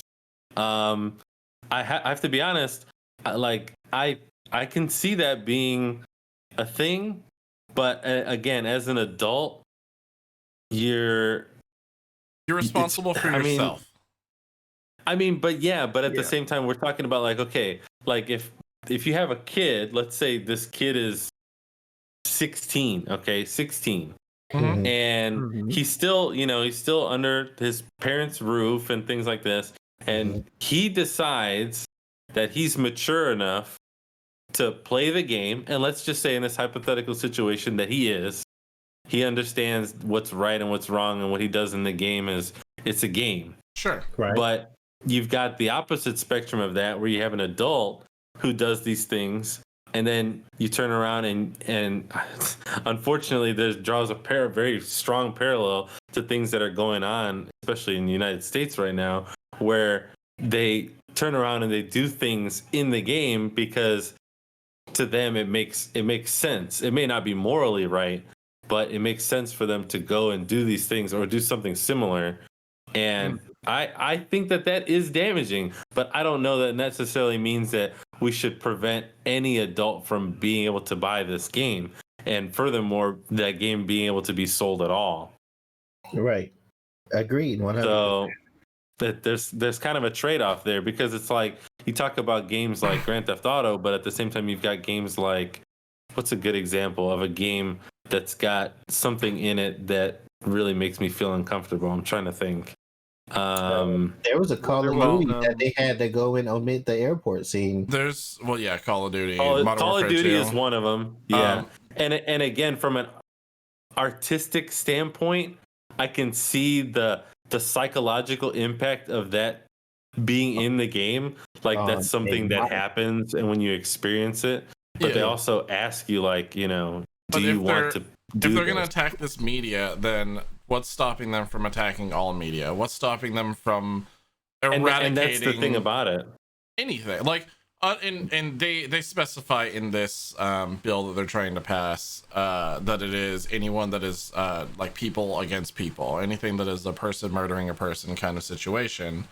Right. But like Manhunt, for example. Manhunt, it's a great example of a game that was out, and then now you can't get it. You can't find it anywhere. What's stopping them from, once they get bored after they pass this bill, then they start going, well, people started animal fights after they play Pokemon because they teach them to fight the animals against other animals. I mean, that's something that literally has already happened. Yeah, no. I mean, you're talking about something that's literally happened already. I remember PETA trying to shut down Pokemon, as well as trying to shut down Mario because of Tanukis, and PETA's just the rolling joke of the world. It's interesting that you say that, because they're not just talking about GTA here. this article that we have here highlights GTA as one of them, but it's not limited to just Grand Theft Auto. It's like you said, any game that's considered to be violent, you know, person on person violence, killing another person. So we're talking about like Valheim, For Honor, you know, any of those games that it's like PvP based, any like human figures like battling each other. Assassin's Fortnite Creed, would be banned. Sea of Thieves. You're honestly like right? Even if that's the situation, you're also talking about any game in which case you can die in the game, like Watch Dogs. Yeah, like literally, that's shutting down the idea of almost any video game at this point. Tomb Raider. Very much Tomb Raider. Tomb Raider. Yep. Especially the new one, considering they did so many different visceral ways of Lara Croft dying. Dead Space. There's essentially eradicating an entire spectrum of every video game that's not like Candy Crush. Yeah. This is just the what's the word I'm looking for? Fortnite. Tip of the iceberg. Fortnite would get destroyed because of it. This is just the parallel to lazy parenting. Yeah. It is. We've had this Absolutely. the conversation of violence in video games and whether or not it actually exists for we've been having literally as long as we've been alive, basically. But and it's been proven and disproven and reproven and disproven over and over and over again. If people are violent, they're going to be violent. They don't need video games as their outlet. They will find something else. There's people who watch who watch like Silence of the Lambs and then took off into violent behaviors after it to imitate. There's people who will find an excuse for anything to fuel what they want. Yeah, exactly. I don't think it's people. I think it's, well, in a sense, it is people. I think it has to do that once they get caught and the lawyer or whoever, when they go to trial, they look for a scapegoat, whatever they can use to get that person off. And the video game has always been that scapegoat. Yeah, because in and of itself, the video game cannot necessarily defend itself. And I don't mean obviously the game. I mean the developers. They make a game the way that it is because, well, I mean, it's very plain. The game is created because of the desires of the players. Right. You know, Grand Theft Auto would not be making Grand Theft Auto 6 right now if Grand Theft Auto 1 through 5 weren't so successful. Yep. Yeah. And I mean, it's driven literally on what people want. So, and you're talking about, you know, like games like, I mean, it's the same thing, but Red Dead Redemption, you know, maybe to a lesser extent, and it may be, I mean, but even then you're talking about, that's like essentially American history in a way. Like that's you're looking at the world the way that it is, as opposed to looking at the world the way that it's not in Pokemon or something like that. Like this is reality that you're putting in front of people's faces. And ultimately what it comes down to, and I'm sorry, I was just going to finish and say that. Ultimately what it comes down to is, does the person playing the game have the reasoning to separate games from reality? And only the individual or the parent can do that. That's why we have an ESRB rating that tells you what is within each individual game.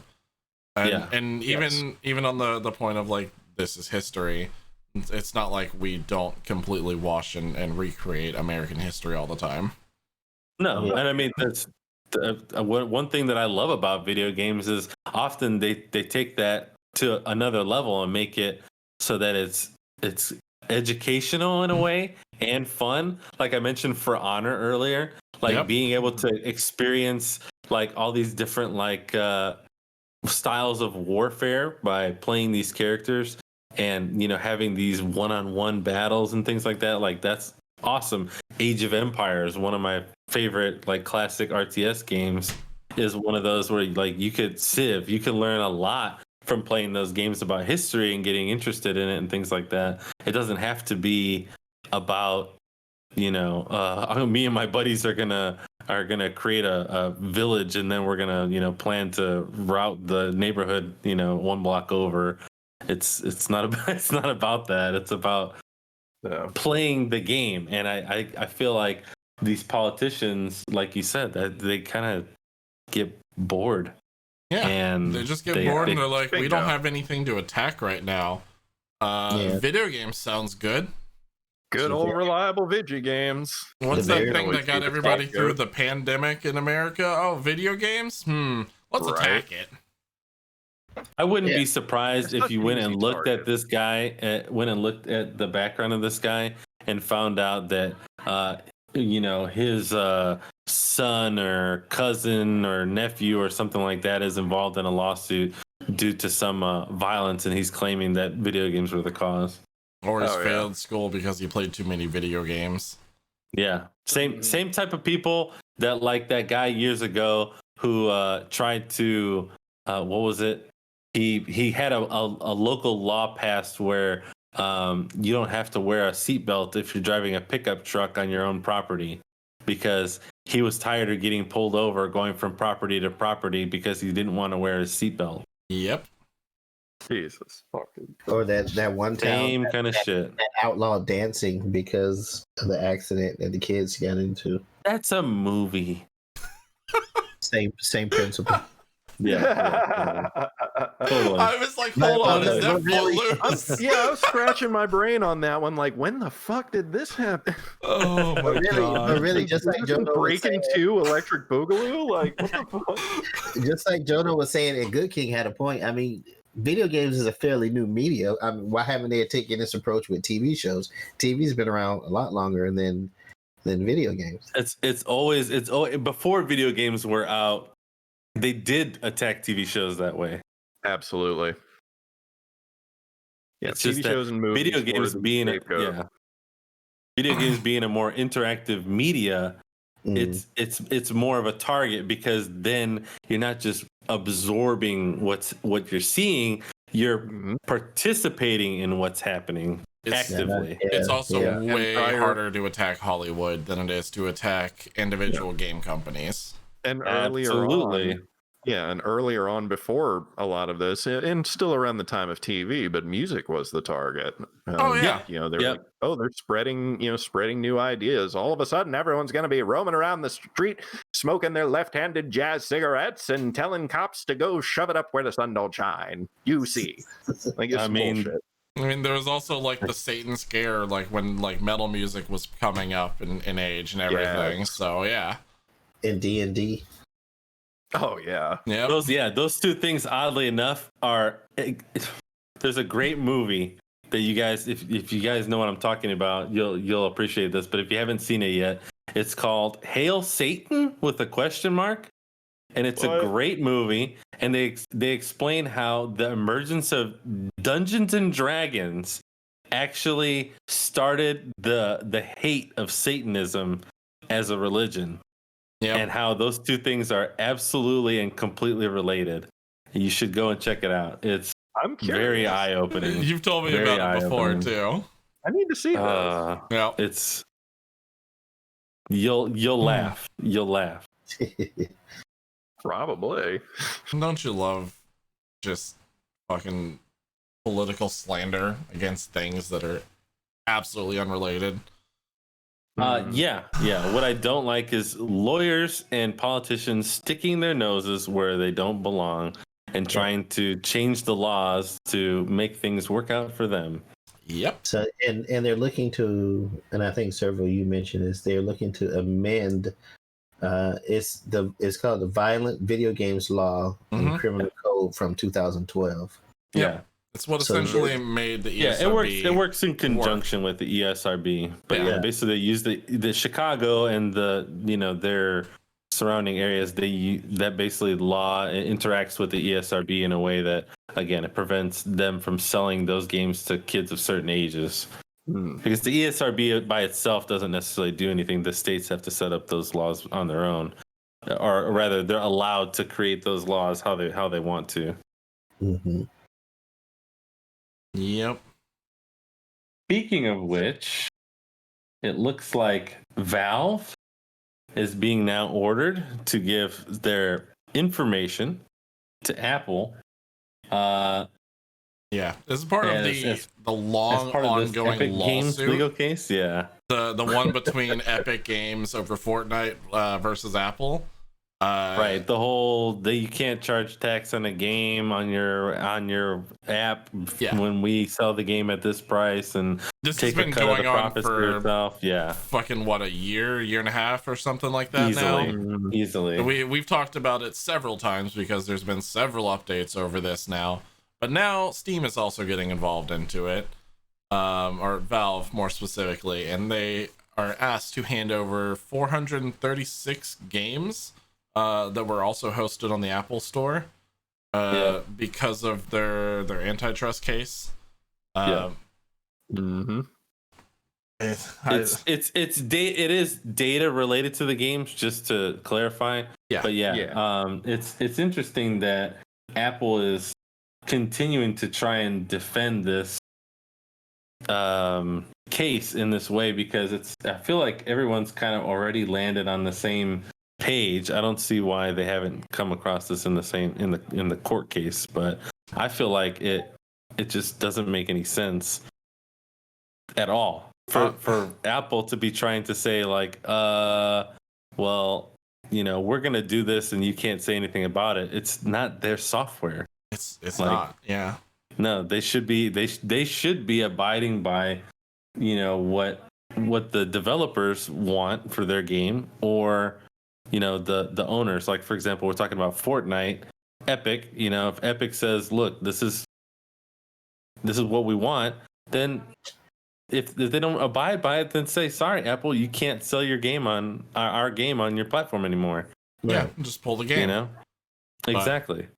It's like repeatedly go over and over, like saying the election was rigged. Like it's the worst game of the back and forth ping pong. It's oh no, Apple's right in this instance. Oh, but also Epic's right in this instance. Oh, but the Epic people are dicks, so Apple's right on this instance. It's like the worst, most irritating fucking back and forth of all time. And has lasted way too long. Still don't know why they're asking for those specific titles, whatever the 436 titles are. They didn't say which ones they are. It's a very specific number. It's a very specific number, and they also could have asked for over 30,000 games worth of data, but they only asked for 436. Yeah. Not sure why. They may be ones that are cross-related with Epic specifically, but yeah, it seemed like there was mention of those were titles that were also being sold on the Apple Store as well, I think. So I think it was just like there was cross-pollination going on, basically. Like, these titles were available on multiple platforms, so they're getting data to compare the two. That's kind of what I gleaned from it. It wasn't a very specifically worded article. No, this one in particular, it doesn't say at all, but what it does say is that Apple also mentioned kind of offhandedly is that they could have asked for the data of 30,000 games, but they only requested 436 because apparently Valve was, basically telling them like, look, if you want this data, it's going to take us multiple full-time employees being dedicated to getting you this data for us to get it done by the hearing is set for July of 2021. And hopefully we won't have to fucking hear about it after that. Fingers crossed. Should be interesting to see what comes of it by then, but I guess at this point we're just going to have to wait and see exactly what they come up with. Pretty much. So that pretty much the ongoing we'll probably have another update in a month. Just putting it out there. We'll probably have another update with another portion of this legal action being filed, because they also have the other lawsuit that's going on where Epic, Steam, or Epic, Valve, and I think Ubisoft had to pay in because of some kind of false information for something prior. We had this topic like 2 weeks ago, but there's just lawsuits aplenty right now. Was that the one that was multiple companies that were paying in because of yeah, shit? I know what you're talking about, but I can't remember the exact wording for it. There's too many lawsuits going on right now. They all blend together. Yeah, it's this whole. It all kind of revolves around the money that's being made basically on the side by them selling these games through their own platforms and things like that.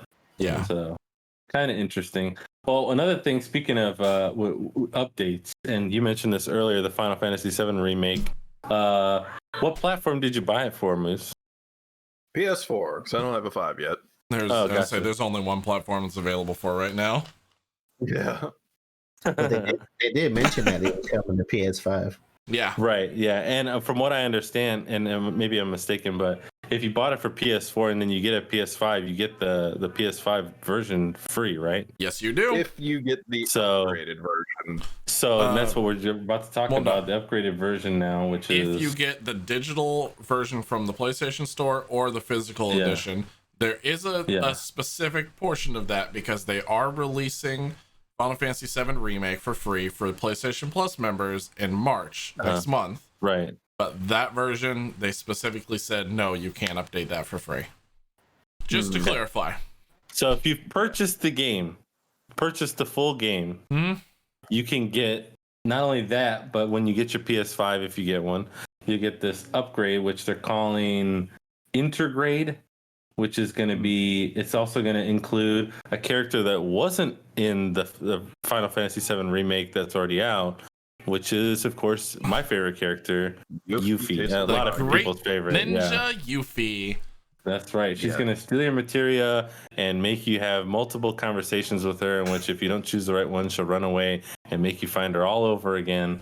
It's going to be a great time. I feel like because of this, they're retconning that entire, situation where you encounter her in the forest in the original 7, where she's a potential character. This story is a prequel story to what she does in Midgard before you meet her in the forest.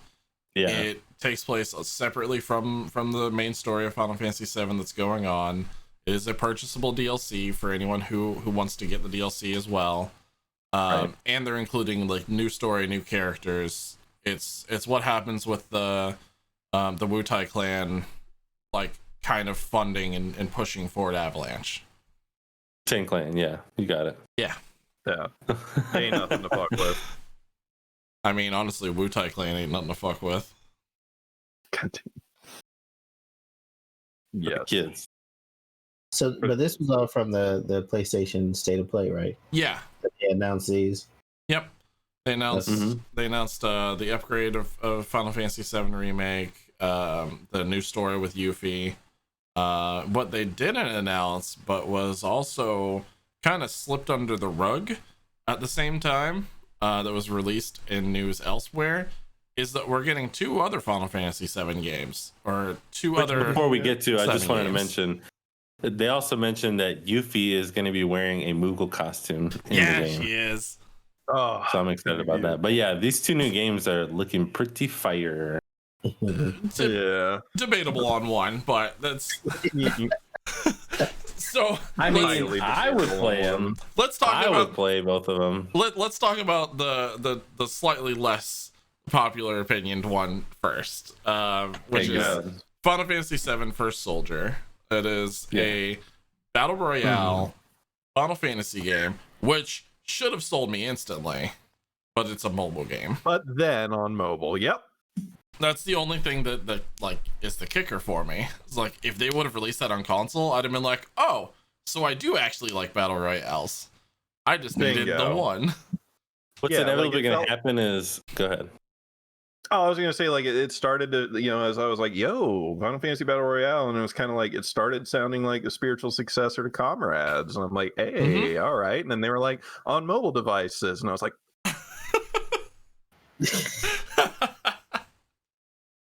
what I'm going to end up doing is I'm going to get the Android emulator and just play it on my computer.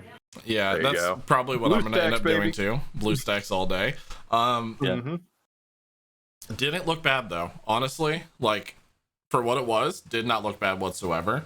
You walk into combat, you start building up XP and things. You'll get weapons to change out with on the way. You're fighting summons. You're fighting other boss creatures that people are summoning on the map at the same time. You're doing PvE and PvP. kind of takedowns while you're in a fucking battle royale. It sounds really cool. What are you dying about, Lat? Nothing I can say on stream. What? He said nothing he can say on stream. I'm okay, gotcha. incredibly fucking worried. What was the other Final Fantasy game that they announced? So the other one is the one that honestly kind of brought tears to my eyes a little bit. It is. You've been crying all week. I mean, Man, right? it's been a good fucking week for me. Okay, can I have this? Algebra. Can I have this? It's Final Fantasy VII Ever Crisis, and it's basically, hey, you know the entire Final Fantasy VII universe? Do you want to play all of it? Well, here you go. Mobile game again, but I'm okay with this. It includes Before Crisis, which was something that we previously hadn't really been able to play over here in the US. Crisis Core, which is a game that I've been screaming to get fucking re-released ever since the PSP days. There is Final Fantasy VII, which has the original like graphics for 7 and the original gameplay and everything, but when you get into combat, it turns into the 7 remake combat. They're gonna do like episodic releases for, and it might end up going faster than the actual Final Fantasy VII story does for what we have for remake right now. But they're using assets and everything from the 7 remake for the actual battles, but it's turn-based like old school Final Fantasy VII, and it includes Dirge of Cerberus, which is the game, I guess. Oh shit! Sounds confusing. It's basically everything that happens. 2 prequels to 7, and then the actual canonical sequel to 7. He just Square Enix to make everything so complicated. I expect Jono to right. because he got that Kingdom Hearts timeline down. So if he can understand that, Final Fantasy is in Greece. It's it's the entire Final Fantasy VII universe, though. Like it's like of all games, 7 is my favorite game of all time. There's a few that come close, but 7 is my favorite. I gotta put 6 just above it. I understand that a lot of people feel the same way. Some people like 8 more. I would say that 7 definitely has easily the most interesting storyline and like lore elements of any game that was created at its time.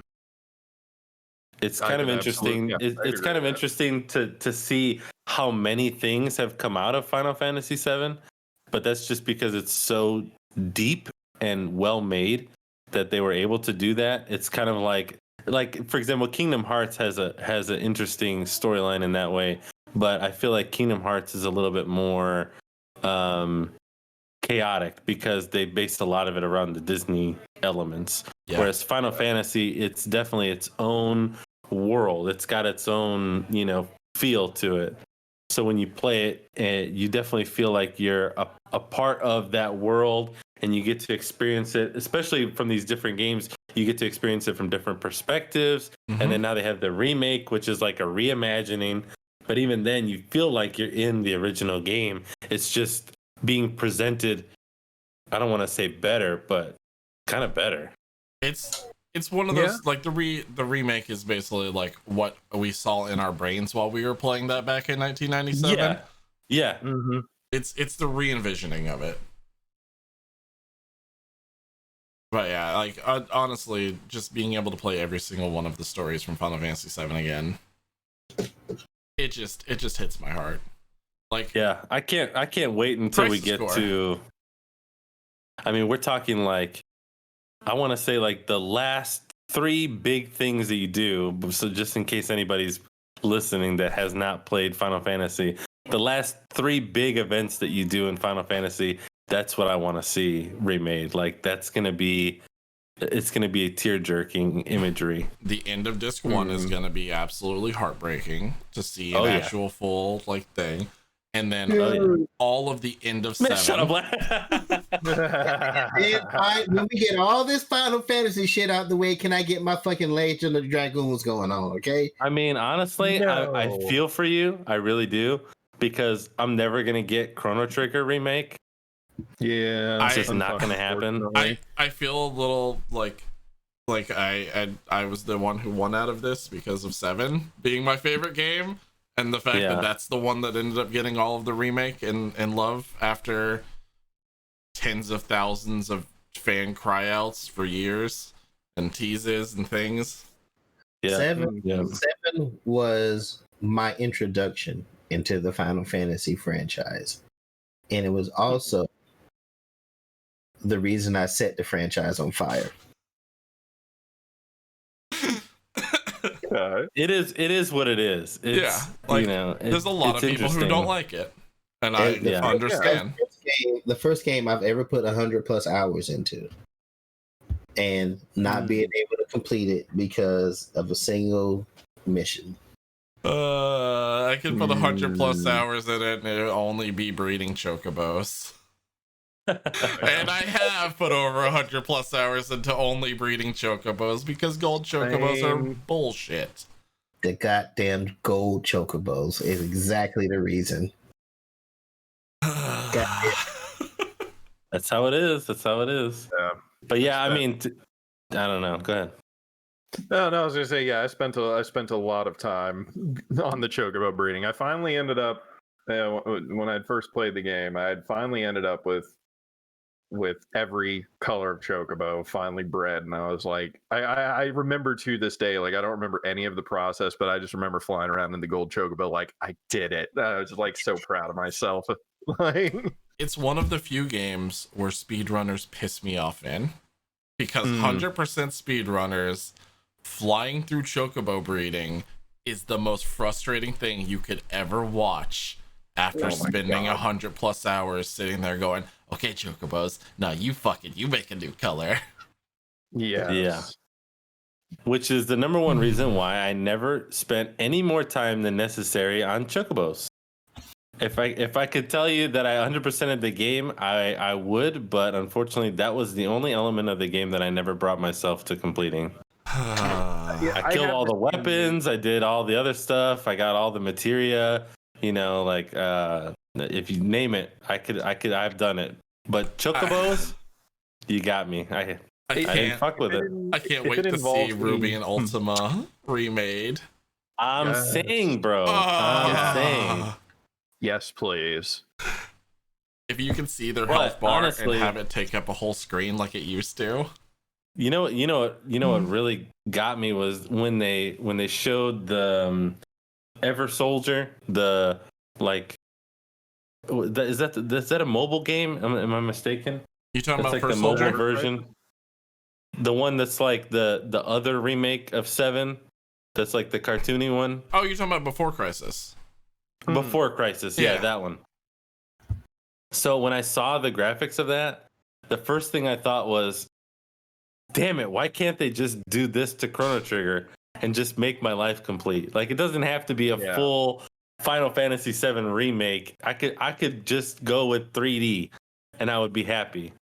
Or even better, make it like looks like Link's Awakening. Like the new Diamond and Pearl remake? That would be wonderful too. Yeah. Like there's so many levels that they could build up that I would be happy with, but I mean, agreed. Chrono Trigger, I just why? Yeah. Now, the one thing I'm curious about. So, part 2 of the Final Fantasy VII remake, that's PS5 exclusive, correct? No idea yet. They haven't announced it yet. No. Okay. I had heard stirrings that they were going to make the second part PS5 exclusive with an eventual PC port, but PS4 wasn't going to be seeing any of it. I feel like likely. That's what's the word I'm looking for? They're like doing some spicy edgelord rumor milling to get people hyped up about trying to get them pissed off about the fact that it's not going to be on their older console. Make them panic buy a PS5, maybe. Honestly, Square Enix and Sony are like that, you know. They're part and exactly. parcel.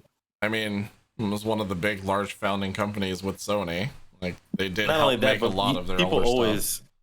excuse me, yeah, exactly. But yeah, people always jump to the worst conclusion as well. True. But if they release a Final Fantasy VII PS5, then you know, I might have to buy that. I'm just. I would buy a Kaiba PS5 faster. I mean, I'd spend so many money. Also, I'd buy a Kaiba PS5 too. Yeah. I mean, I thought about just getting one and slapping his head on top of it. That'd be pretty cool. So what if they just release a PS5 and it's just got a giant Mog face, you know, Moogle face on the top of it, and then it just has like in the US, like for like a dust cover for the USB slots, it's just got a little USB dust cover with a palm coming out of the top of it. I'd be okay with that. I could accept it. I'd be so okay with it. I prefer one that was built into a full-size Buster Sword, though. Yo, yes. Yeah. You stick 6 PS5s on top of each other, and then you just ram a giant metal rod through them. No. It's just one PS5, but it's in a full-size Buster Sword that, like, when I decide to do LAN parties with my friends, I can just put it on my shoulder and carry it over there. Yeah, carry it on around, yeah. That would be the dream, too. If you could slot fake materia into it, too. I would love to. When I get to my friend's house and show up, I do that and I spin it around like Claude does. And then you realize that it's your PS5 and you accidentally let go of it and falls and breaks into something. You're like, fuck, that was a lot of money. Right. Oh, God. Whoops. Oh, shit. Sorry, bro. Your PS5 killed my cat. Right. Is the PS5 okay? Oh, God. Well, that was a joke. Oh, yes. Oh. We would never throw PS5. Yeah, we would absolutely never throw PS5. Speaking of fictional animal abuse, last topic, since it's not on the topic list yet. Yeah. Ooh, mystery topic. As Jono so clearly reminded me several times. Is the other thing that made me cry this week. It's the 25th anniversary of Pokemon. Well, we knew it was the 25th anniversary of Pokemon. We did. But we knew they were celebrating it this year, and a lot of stuff they were going to be working on, which I thought they were going to mention it at the Nintendo Direct, the new Pokemon game, which we all assumed was going to be the remake of Diamond and Pearl, if I'm not mistaken. Yeah. But they waited until the actual anniversary date of Pokemon to make the announcement. Which honestly just feels right. Yeah, they had a special Pokemon Presents just for the Pokemon content because there was quite a bit of Pokemon content. And I think we mentioned it on Friday. If you didn't get a chance to watch the Pokemon Presents, I highly recommend you go and watch it. If you like Pokemon at all or have ever played any of the games, it's the beginning itself is just a trip down nostalgia lane that, like we were talking about, it just pretty much brought me to shambles and tears. Just a puddle of Servo just loving Pokemon and Pokemon things ever since it was created. And Jono. Yeah. But I mean, here at my house, that's what it was. That's what was going on. Oh, you didn't know I was actually underneath the floor crying with you. Oh yeah. Yeah, exactly. He had melted completely into tears and soaked through the floor. Happens. And yeah, it does. But yeah, so the first thing that they talked about, of course, like Lat mentioned, was the remake of Diamond and Pearl. Did anybody here play Diamond and or Pearl other than Jono and I? I haven't played a Pokemon game since Black and White, I think. Okay, all right. Well, Black and White was after Diamond and Pearl. You didn't already know, but yeah. Watch out! Don't get us banned. You can mention that. Oh my God! Right.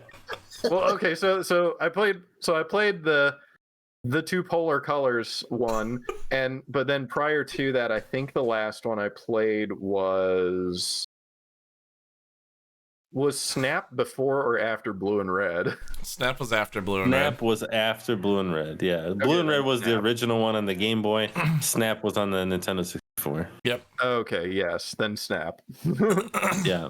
Well, I haven't played very many Pokemon games. I was gonna say there reveals a lot more about Jono and I than it does about you two, but yeah, I mean, I think I played every single one except Gold and Silver. That was the only one that I skipped. But then I, of course, got the remake of Gold and Silver when those came out. Yeah, which honestly were just that much better. It's so good. The little pedometer thing where you could carry your Pokemon around with you and all that stuff. It was the first one since Yellow where you had a Pokemon following you. It was the best. I remember that specifically because I used to work at the movie theater, and I would go from theater to theater, and every time I would, have a moment, I would pull it out and check my steps and check on my Pokemon and feed them. Yeah, strap it to your dog when you take him out on a walk, or you put it on the washing machine. Pull out my DS real quick and swap Pokemon out so that I could carry carry them all balanced out like I've always done. Oh, this one found a gold nugget. Let me go import that into the game real fast because that's free money. Yep. Yep. Let me step into this theater real quick to clean as I'm in the dark and yeah.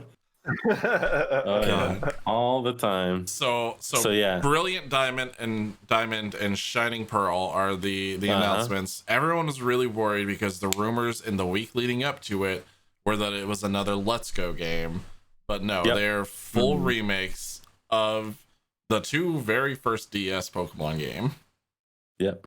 And it's interesting too because this one's not made solely by Game Freak. They've got a new developer that's helping them develop it, so it's got a little bit of a different art style, although it's staying true to the original Pokemon and thing like that. Everything in that aspect is staying the same, but they've brought up now from the 2D graphics now to a 3D representation, a lot more like what you've seen in Sword and Shield or something like that. It's a little bit dialed back from that. It's not quite as quality as Sword and Shield, but it's more true to the graphic and style of, like, you've got the chibi characters and things like that. Diamond and Pearl, yeah. So pretty interesting there, but the battles are now 3D and everything like that. So it's gonna be a pretty fun game. For those getting into it for the first time and those of us who may go back and revisit it. Or anyone who didn't get to play Diamond and Pearl originally because they missed it. Yo, Matt Compton, thank you for 4 months of tier 1 subscription, bro. Thank you. Matt. Spamming sharks. So many love sharks in the chat. But that wasn't the only Pokemon news that we got. Because no, of course not. Since the last game that you really played was Snap, they did show off a really lovely trailer for the new Snap remake. New mechanics into it. You can throw these glowing balls to kind of spice up the Pokemon a little bit. It'll turn like some of their elements and abilities to a different color. It'll make them glow at night. That's what you do. Just throw them glowing balls around to spice up the Pokemon. What you didn't know is that Remnant Gamer Goo will also do that for you. That's not true. Also, we're not sponsored by Remnant Gamer Goo. Remnant Gamer Goo is not a real product. Just saying. It's not FDA approved either, but yet. Oh, go ahead. Continue. I'm just throwing that out there. Okay. You can also play melodies for the Pokemon to make them like dance or like interact and do different things. Kind of like because in original Snap, all you really had the ability to do was take pictures or throw an apple at them. There was a couple elements that you could do. Yeah, but they have that, and they're adding more things. Obviously, that's just a few of the things that they're going to add because they're not going to stop there. And there's way more Pokemon now, so there's going to be a lot more things you can do. The vehicle Picture itself mode. can go underwater. You can edit the pictures. It's very much like a smartphone photo editor. You're gonna be able to put stickers on it, filters. It's basically all that Snapchat. kind of stuff. It's if Pokemon was Snapchat. There you go. Yeah. Yeah, I'm sure they're gonna have like some sort of selfie mode, things like that. So it should be pretty interesting to see what people come up with. Obviously, you're gonna be able to share them online. You get ratings on your photos, the better they are. So we're gonna have all kinds of crazy stuff going on in Pokemon Snap. I've been asking for Pokemon Snap for the longest time. Batsy, when she saw that, that was like, I thought I was crying. She was absolutely just hysterical that the new Snap looks so good. So, because we already knew but that it was coming out at this point, but we haven't really seen what it's going to be like. And now they give you a real preview of what it's going to be like.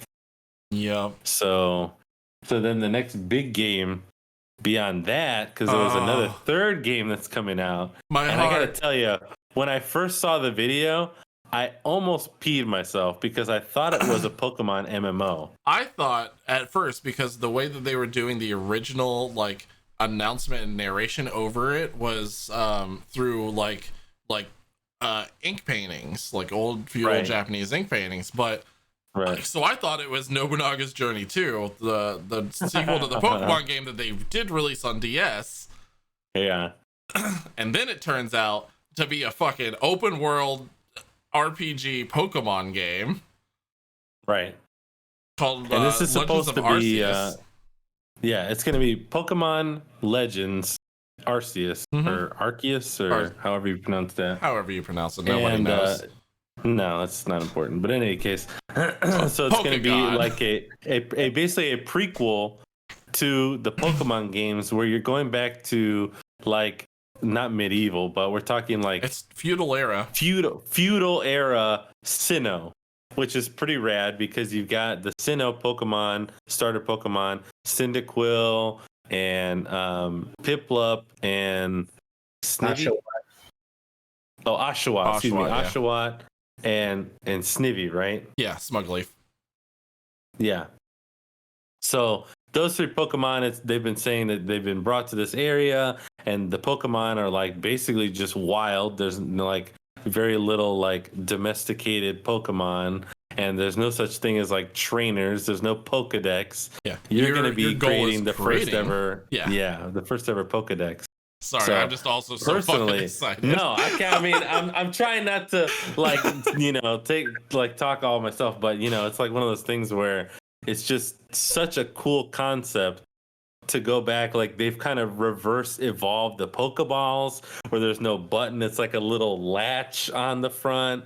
And I thought that a lot of those little aspects are so cool. Even the trainer character, I don't know what they're going to call it, but the trainer character that you play as, they look like little ninjas. Like, yeah, like feudal era, like Japanese outfits and stuff like that. So, I mean, it's just going to be so cool. I can't wait till they, divulge a little bit more about what it's going to be like. But essentially right now, what it looks like is it's going to be a turn, almost like a real-time turn-based battle system where in an open world, you encounter Pokemon and you can catch them or you can battle them with Pokemon that you've already caught. And the moves are kind of displayed on screen. Like it kind of reminds me in the way of like the Dragon Ball Z, like Kakarot type of game. I was gonna say it kind of looks like the Tales series in a way. Yeah, it's not like it's not actually turn based. I think I might be mistaken in referring to it that way, but it's definitely like a move based, combat system where you're gonna be kind of like, I don't know. It looks like an active combat system. Yeah, it's an action RPG. So if you've played anything like the Tales series, or if you've played Ni no Kuni, the first one, well, I guess the second one also kind of is too. Tales series. Okay, that just clicked with me just now. Yeah, exactly. Anything that's active action kind of RPG game. Most JRPGs are, unless they're the actual turn-based ones like Persona or something, but any actual action RPG, that's kind of what this looks like. It looks like the Tales series and like Breath of the Wild, but Pokemon. What's the one I'm thinking of? Is it Disgaea? Disgaea was turn-based. Yeah. Oh, well, it's turn-based? Okay. Yeah. I like that everything I'm thinking of paired to Breath of the Wild right now. But it was one of those games that just blew away because it was a very different take on something that was already an established like game. Like it was one of those things that just completely shook up the norm for what this series was, and that kind of seems like what this game is going to do for Pokemon. Yep, exactly. It's also something that we've asked for since like the GameCube era for Pokemon. Yeah. Yeah, I would be very interested in some kind of open world Pokemon experience. You know, however they want to package it. Like, I'm very interested in something like that. I'm more so interested in the open world one than the remake of Diamond and Pearl. Yeah. I'll still play. I have to agree with that. But that's because Diamond and Pearl has some of my favorite Pokemon in it. Like, it's got Lucario in it, and it's got Darkrai in it, and you got Shuckle in it? I wasn't arguing with you, Jono. I was saying my personal preference. No, I know. Fight. I was just saying, at this point, I'm more interested in the open world one than Diamond and Pearl. Not to say you shouldn't get Diamond and Pearl. No, you said fuck Diamond and Pearl. Yes. Is that all right? That's exactly what he said. Ever so gently. Okay. Firmly grasp it. Firmly grasp it. Give him the old dick twist. Embrace it close, and then do the falling lotus on it. Nice. I'm hella excited. It's funny because both of these games in the US came out in 1997. It's Pokemon and Final Fantasy VII. And this was the year that it was nostalgia trip hit right now. Yeah. Oh yeah. Now, when are we gonna get a Pokemon VR game? Kind of ish. They had a PokeFest that was in VR, and you got to do mini games and stuff in it. Oddly enough, I believe, I may be mistaken, I have to look at it again, but I specifically remember them saying that the Pokemon Snap game is going to be compatible with the Labo VR for the Switch. I don't remember that, but I also wasn't paying that hard of attention for VR because I just don't expect it from Pokemon. But I believe this was mentioned in the past. I don't know if they're still moving forward with that or not, but I'll have to double check myself on that one. I mean, honestly, there's fucking the Yu-Gi-Oh VR game that someone made, so I don't know why there couldn't also be a Pokemon. Yeah, I still need to play that. They've done a lot of updates to it. It'd be pretty rad. Just a giant virtual dark magician girl. That's the dream. Oh my god. That's the dream. Yeah, that's all I need in life. Yep.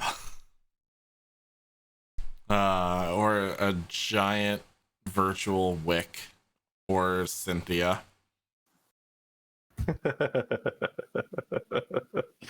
Pokemon's great. All right. Such a good nostalgia trip though. Like the beginning, so because it was the 25th anniversary, the beginning of their conference for it had just a walk down everything that was ever released for Pokemon, starting from Red and Green in Japan, to the Red and Blue release in America, to the like Pokemon or the like Game Boy camera that had like Pokemon pictures and stuff into it, to link cables and the 64 adapters and Let's Go Pikachu, and it was such a wonderful camera, world trade, global trade. Oh my god, yeah. Trading cards. It was the fucking card reader thing where you could swipe the card and there was one thing in there that I don't remember happening, and I don't know if any of you actually remember that, but there was a point when they were in the fucking trailer, they showed hooking up your Game Boy, specifically your Game Boy, to a phone. It looked like one of the old like Nokia phones, and they said there was like trades with phone. Teletrade. Yeah, teletrade. I don't remember that ever fucking happening here. That didn't ever come to the US. Yeah, okay. I was gonna say it probably was only in Japan. Okay, because I was freaking out and I was like, That wasn't part of my universe. What? No, yeah, it never came to the US.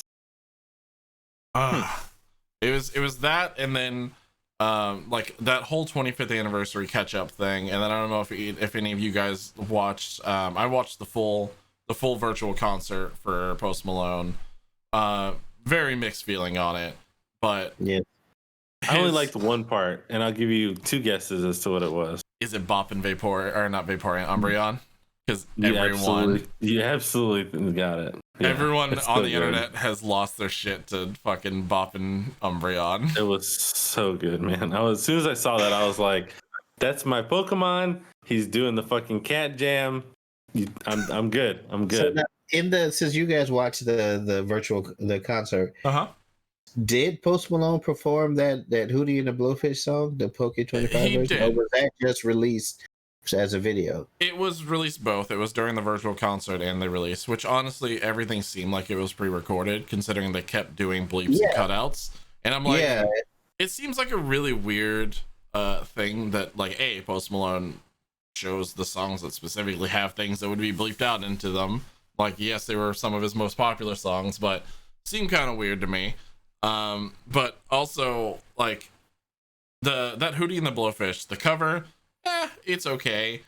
The parts of it that were the Pokemon parts of it, like the specific songs that they were using to remix into it, hit weird bits of nostalgia that I didn't know that I had for those songs. Like, they're very. I honestly didn't care for the music. whole thing. I thought it was. It was those really awkward. songs.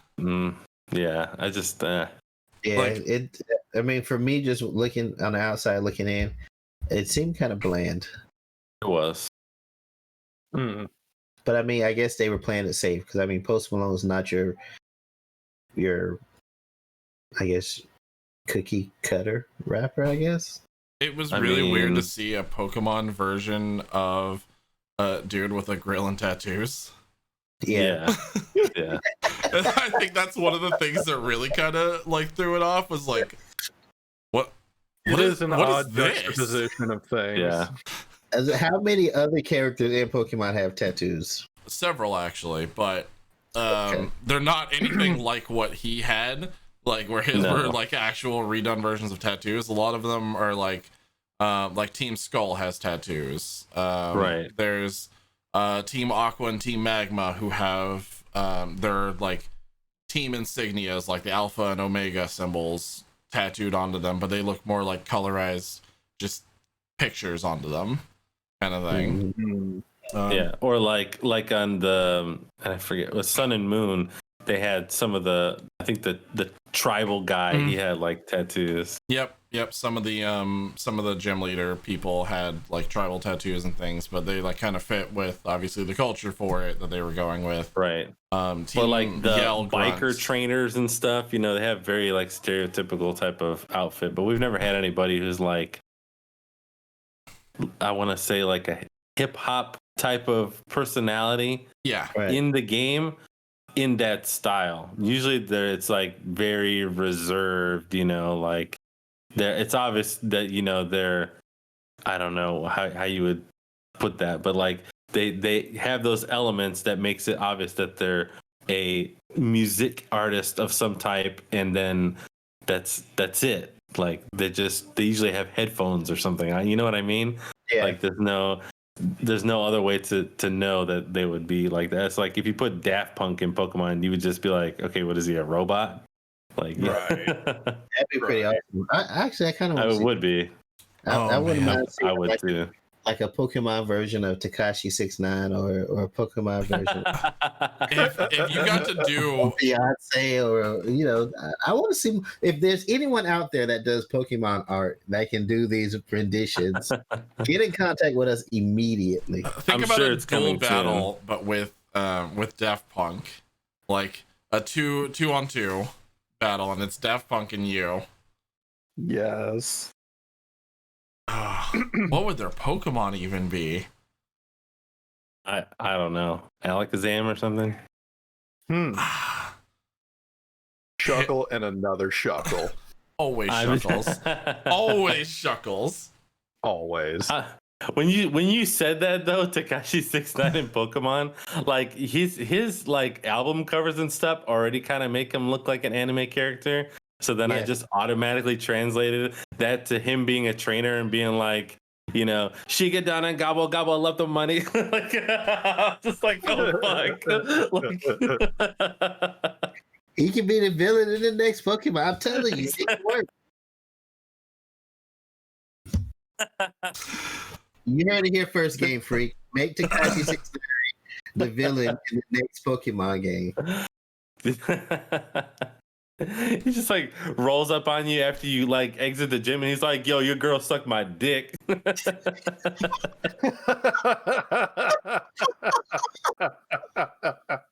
like, what? What? This is the first gym, bro. You can't bring it like that. Feel like I just left home.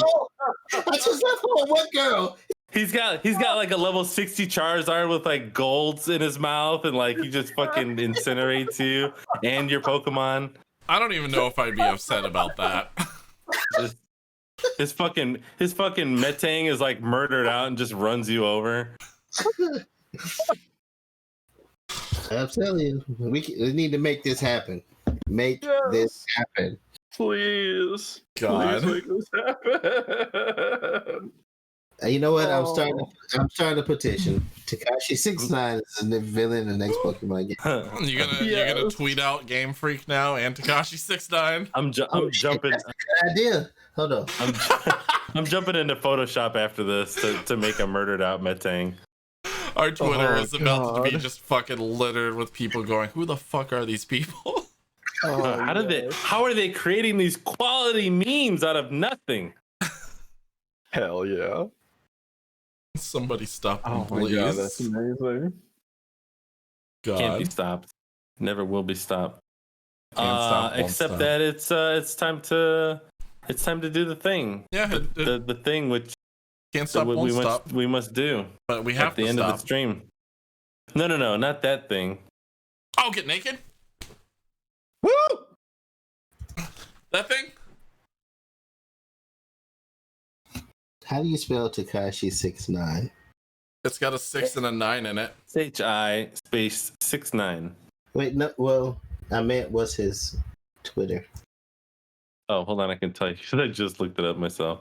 But Lat, before you do that, we've got a very important event going on today that we have to do. Rub gamer goo in between all of our toes. Well, we've already established that Remnant Gamer Goo is not a real product. But maybe to you. Then how the fuck did I get this jug of it? Remnant. Where does it say Remnant Gamer Goo on it?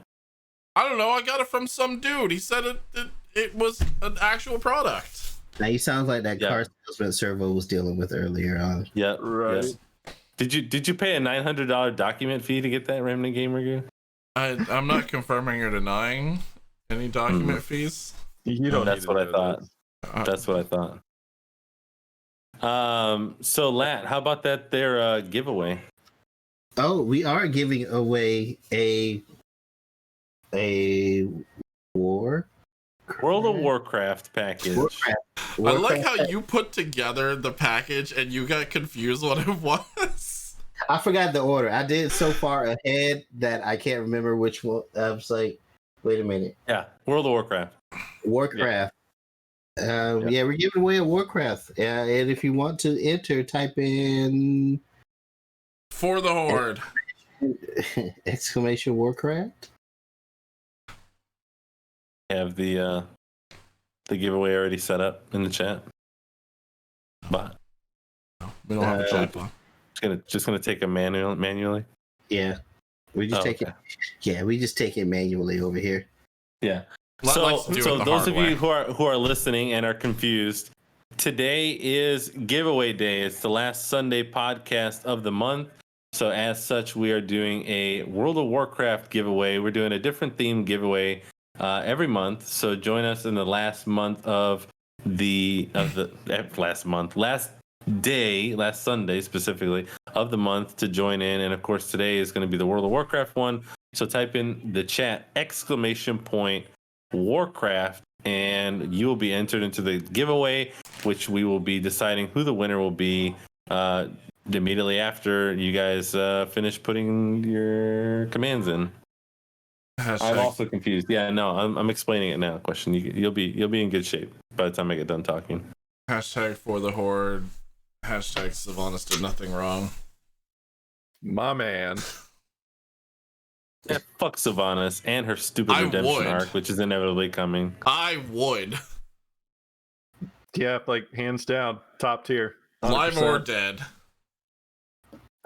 Yeah. I'm into that necro shit if it means that. Stop. Just stop. Nothing about that is funny or cool. All right, so far we've got one person has entered into the giveaway. Mr. Question. Are there any contenders? How long are we giving them? I would say you've got about tree fitting. About maybe until 10:20. All right, so you got 5 minutes. It's good. 5 minutes. And so, Lad, if you would, do we have the items that we're giving away? We do. Oh, shit. Hold on. So there we go. There's 2. Mr. Question and Loaf are now entered in.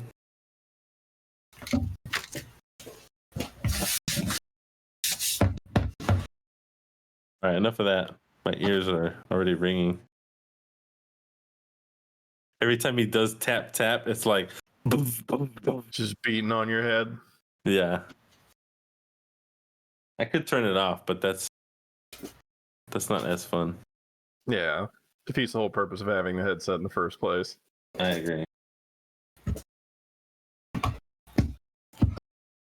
All right, now I have to turn it off. It's like boom, boom, boom, boom, boom. Sorry. No, that's okay. Get your new. I'm kind of enjoying it. I'm waiting till we get done, and then I'm gonna listen to some music, and then I'm gonna play some Minecraft and see how quickly I piss my pants when a creeper appears. Just a big creeper explodes and your head just shakes off. Yeah, like something like ah. Where's Matt? Where's Matt Compton? I know he's a WoW fan. Yeah, Matt. Matt, where you at? Calling on Matt. New Tickle Me headphones that Servo got. Tickle Me headphones. Tickle Me headphones. So just, that tickles. Wait, that's Pillsbury Doughboy. I'm the least crafty of everyone here. Yeah. So as you hold it up, I will describe it. Who this character is. So first we have oh shit, I forgot his name just now. Why am I on the spot about this kind of thing? It's the fucking guy. It starts with an S. Holy shit. Anyway, he's the big evil god guy. I want to say Aspen Gold. No. Oh god, what is that guy's name? Holy shit, it escapes me right now. Sargeras, thank you. Sargeras, yes, that's Sargeras on a nice big. What is that? Notebook? It's a T-shirt. T-shirt. Oh, Sargeras T-shirt. All right, badass. Yeah, he is the Dark Titan, the Lord of the Burning Legion. I know all of this, but I couldn't remember his fucking name. He's basically the leader of the Burning Legion. All the bad evil demon guys. He's the big top guy. Seriously, Servo, man. Question. Don't question come at him like that. Yeah, just don't. How dare you? And next up, we got this nice purse. This a drawstring bag with the Horde logo on it. Very nice. Zipper included. I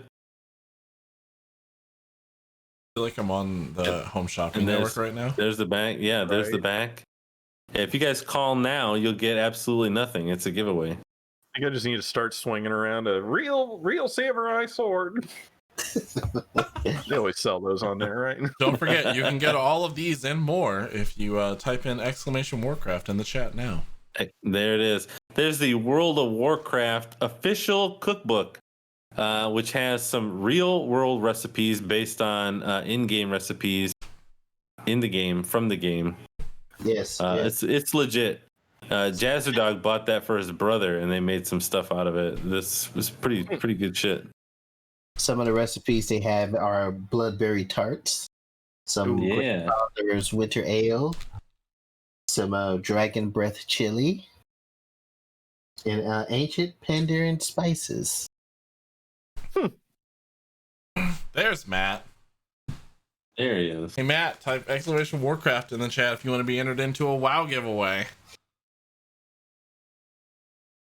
And the last one is this Hunka Hunka Burning Love. Hunka Hunka. That is arguably one of the better things in this. Small World of Warcraft. Indeed, that's a board game, right? It's a board game. It is. Yeah. It's heavy too. Very heavy. It's a good sign.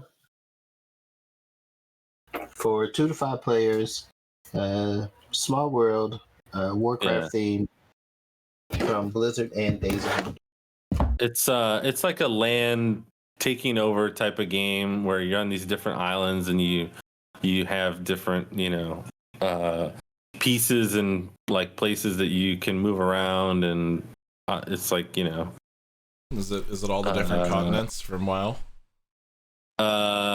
It's similar to that. They're like representative islands, and you like move from place to place, and yeah, it's pretty rad.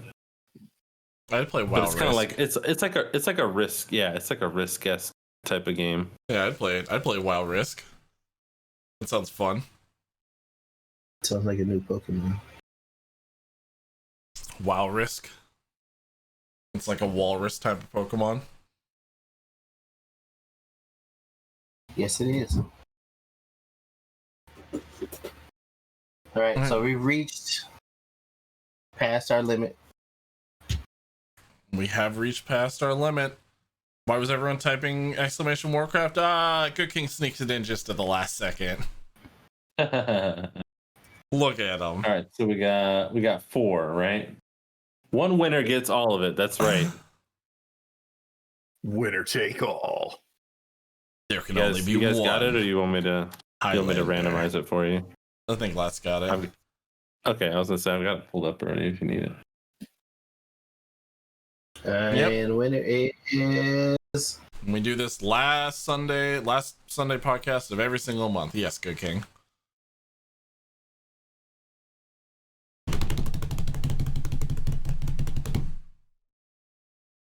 You guys ready?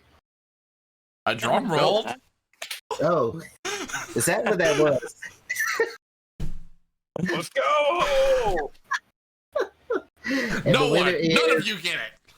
Is Matt Compton. Matt! Yeah. So were you cutting in and out the whole? No, I'm not. Oh, okay. Yay! Yay!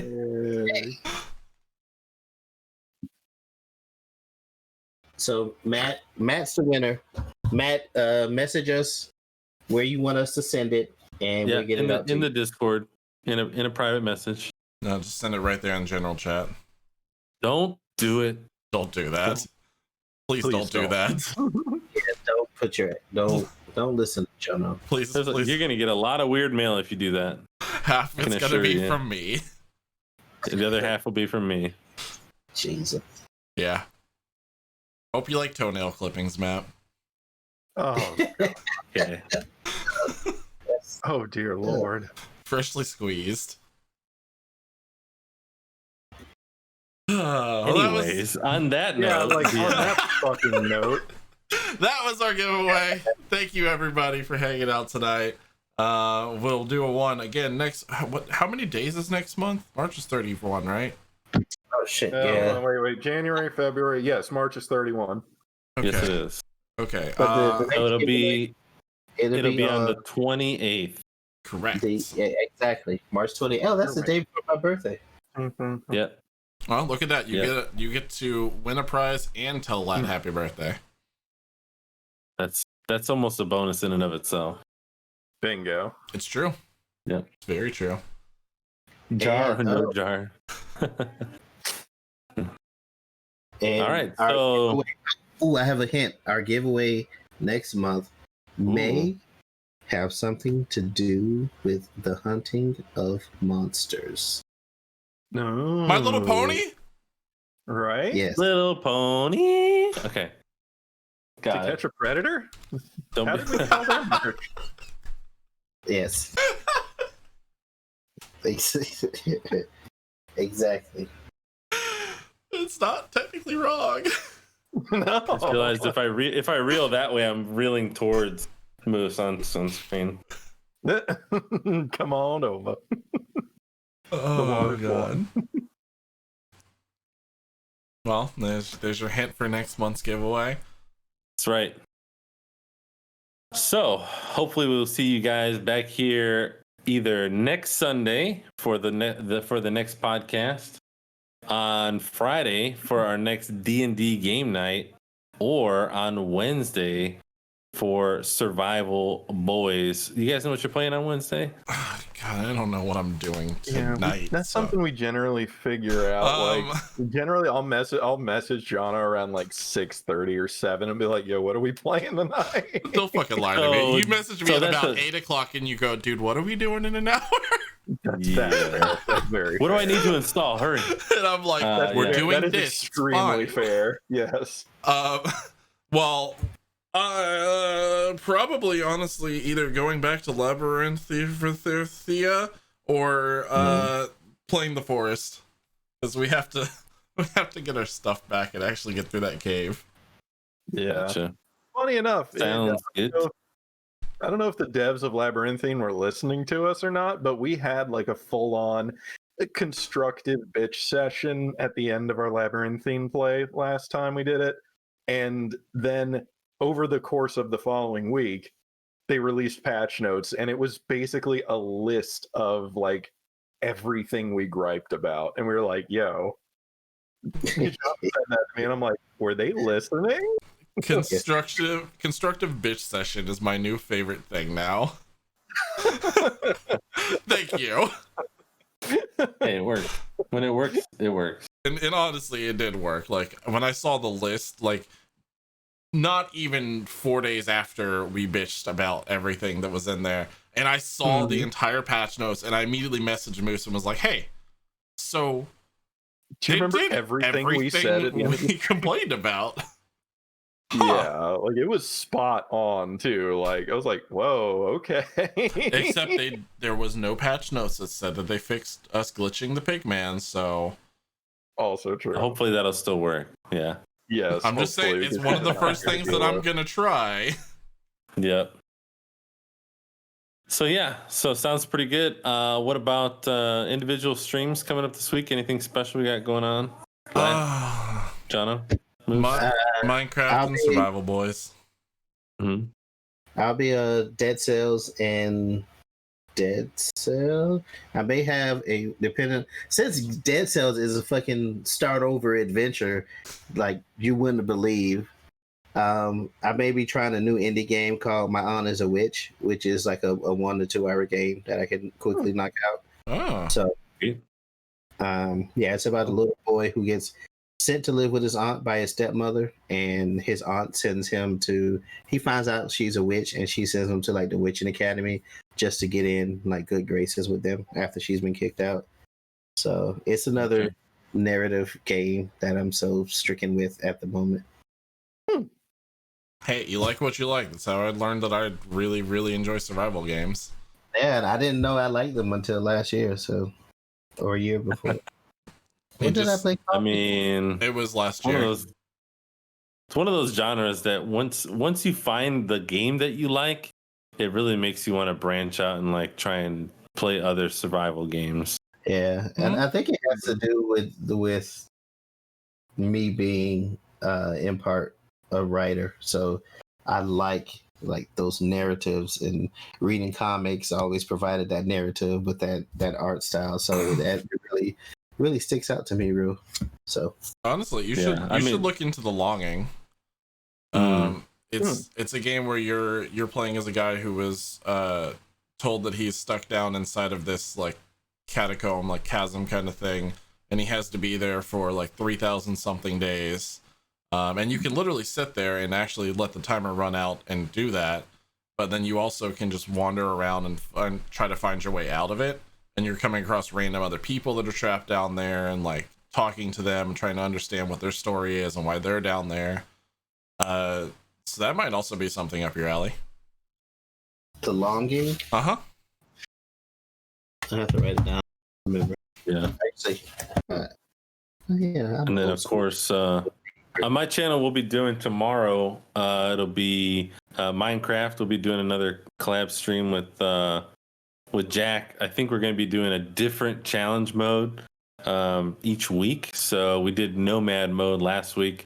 We may do a continuation of that because honestly, it's so much fun to see like what's in one direction and then maybe go the other direction and see what we can find that way. That does sound like we fun. might also do it's a blast. And honestly, if anyone's interested in joining us, that may be a possibility in the future. I think tomorrow, again, we haven't decided exactly what it's going to be tomorrow, so I have to talk to them about that. But it will be definitely Minecraft. And then, of course, Wednesday we're doing Pokemon again, and then Sector Smash. So that was pretty rad this week. I think Lat was pretty happy with his results from his Smash match this past week. Woo! He pretty much dominated the other team. Bogart. It was a brand new team challenging the champion, so that was pretty rad. I think they smacked him down like I think it was like 4-8 or something like that. Damn. Pretty wild. Yeah. And and then of course Nobu actually was defeated one time but didn't lose the title because it was the triple threat winner won the title shot, or at least a chance at the title shot, and then subsequently lost the actual title shot match. So first person to defeat Nobu though, which was pretty impressive. So if you guys are interested in getting on any of that, you guys know where to find me, or hit us up in the Discord. That's where you can find all the information about all of our streams, including, unfortunately, Chibi, who's not here tonight. So if you guys are interested in watching any of us, be sure to check out the promotion channel in the Discord. As well as if you're interested in watching or listening to the audio, or like I said, watching the video, you can find that on YouTube. All the audios are on Deezer, Apple, Google, Spotify, Buzzsprout. I'm always forgetting one, and it is Apple Podcasts. No, I said Apple. Amazon Podcasts. Amazon, thank you, Amazon. So you guys can check them all out there, and of course, we appreciate all of our current subscribers on the audio podcast, as well as here on Twitch. You can watch the videos. Moose, who are our current subscribers on Twitch? So our current subscribers outside of the Remnants, we have Matt Compton, Broken Casanova, Acoth, Nobuko Zero, Plas SC2, Good King 86, and Loaf Zero. Lofo. I always have to question it every single time, Loaf. You're gonna have to pop in and tell me, like, yo, it's Loaf Zero, it's Lofo. Like, you gotta let I me always know, just bro. call him Loaf. Yeah, I say Loaf, so I just want to add like a quick little bit, because we are very, very close to 1,000 listeners on the audio podcast. So I just want to say a very huge thank you to every single person who does listen to us out there. If you do rate and review, we appreciate any of that too. It also helps us get seen, get heard, helps us reach out to any other individual people as well. So just a huge, we absolutely appreciate you guys for taking the time to like stop by and give us a listen. Absolutely. And if you guys have any topics or anything you guys want us to cover on future episodes, please feel free to throw them down there in the comments. Or if you got some questions or anything like that about what we do, we'd be happy to make that one of our topics for 1 week. Or if there's maybe we've had some developers and people in the business on the show in the past.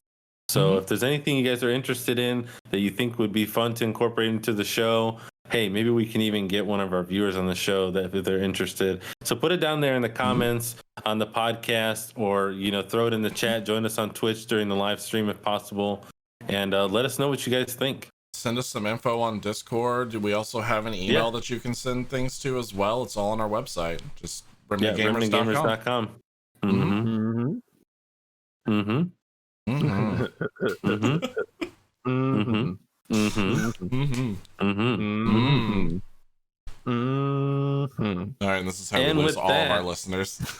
Yeah, and with that, I think we're gonna go ahead and send it over to the person I was just speaking about, who is not here for the podcast but is streaming.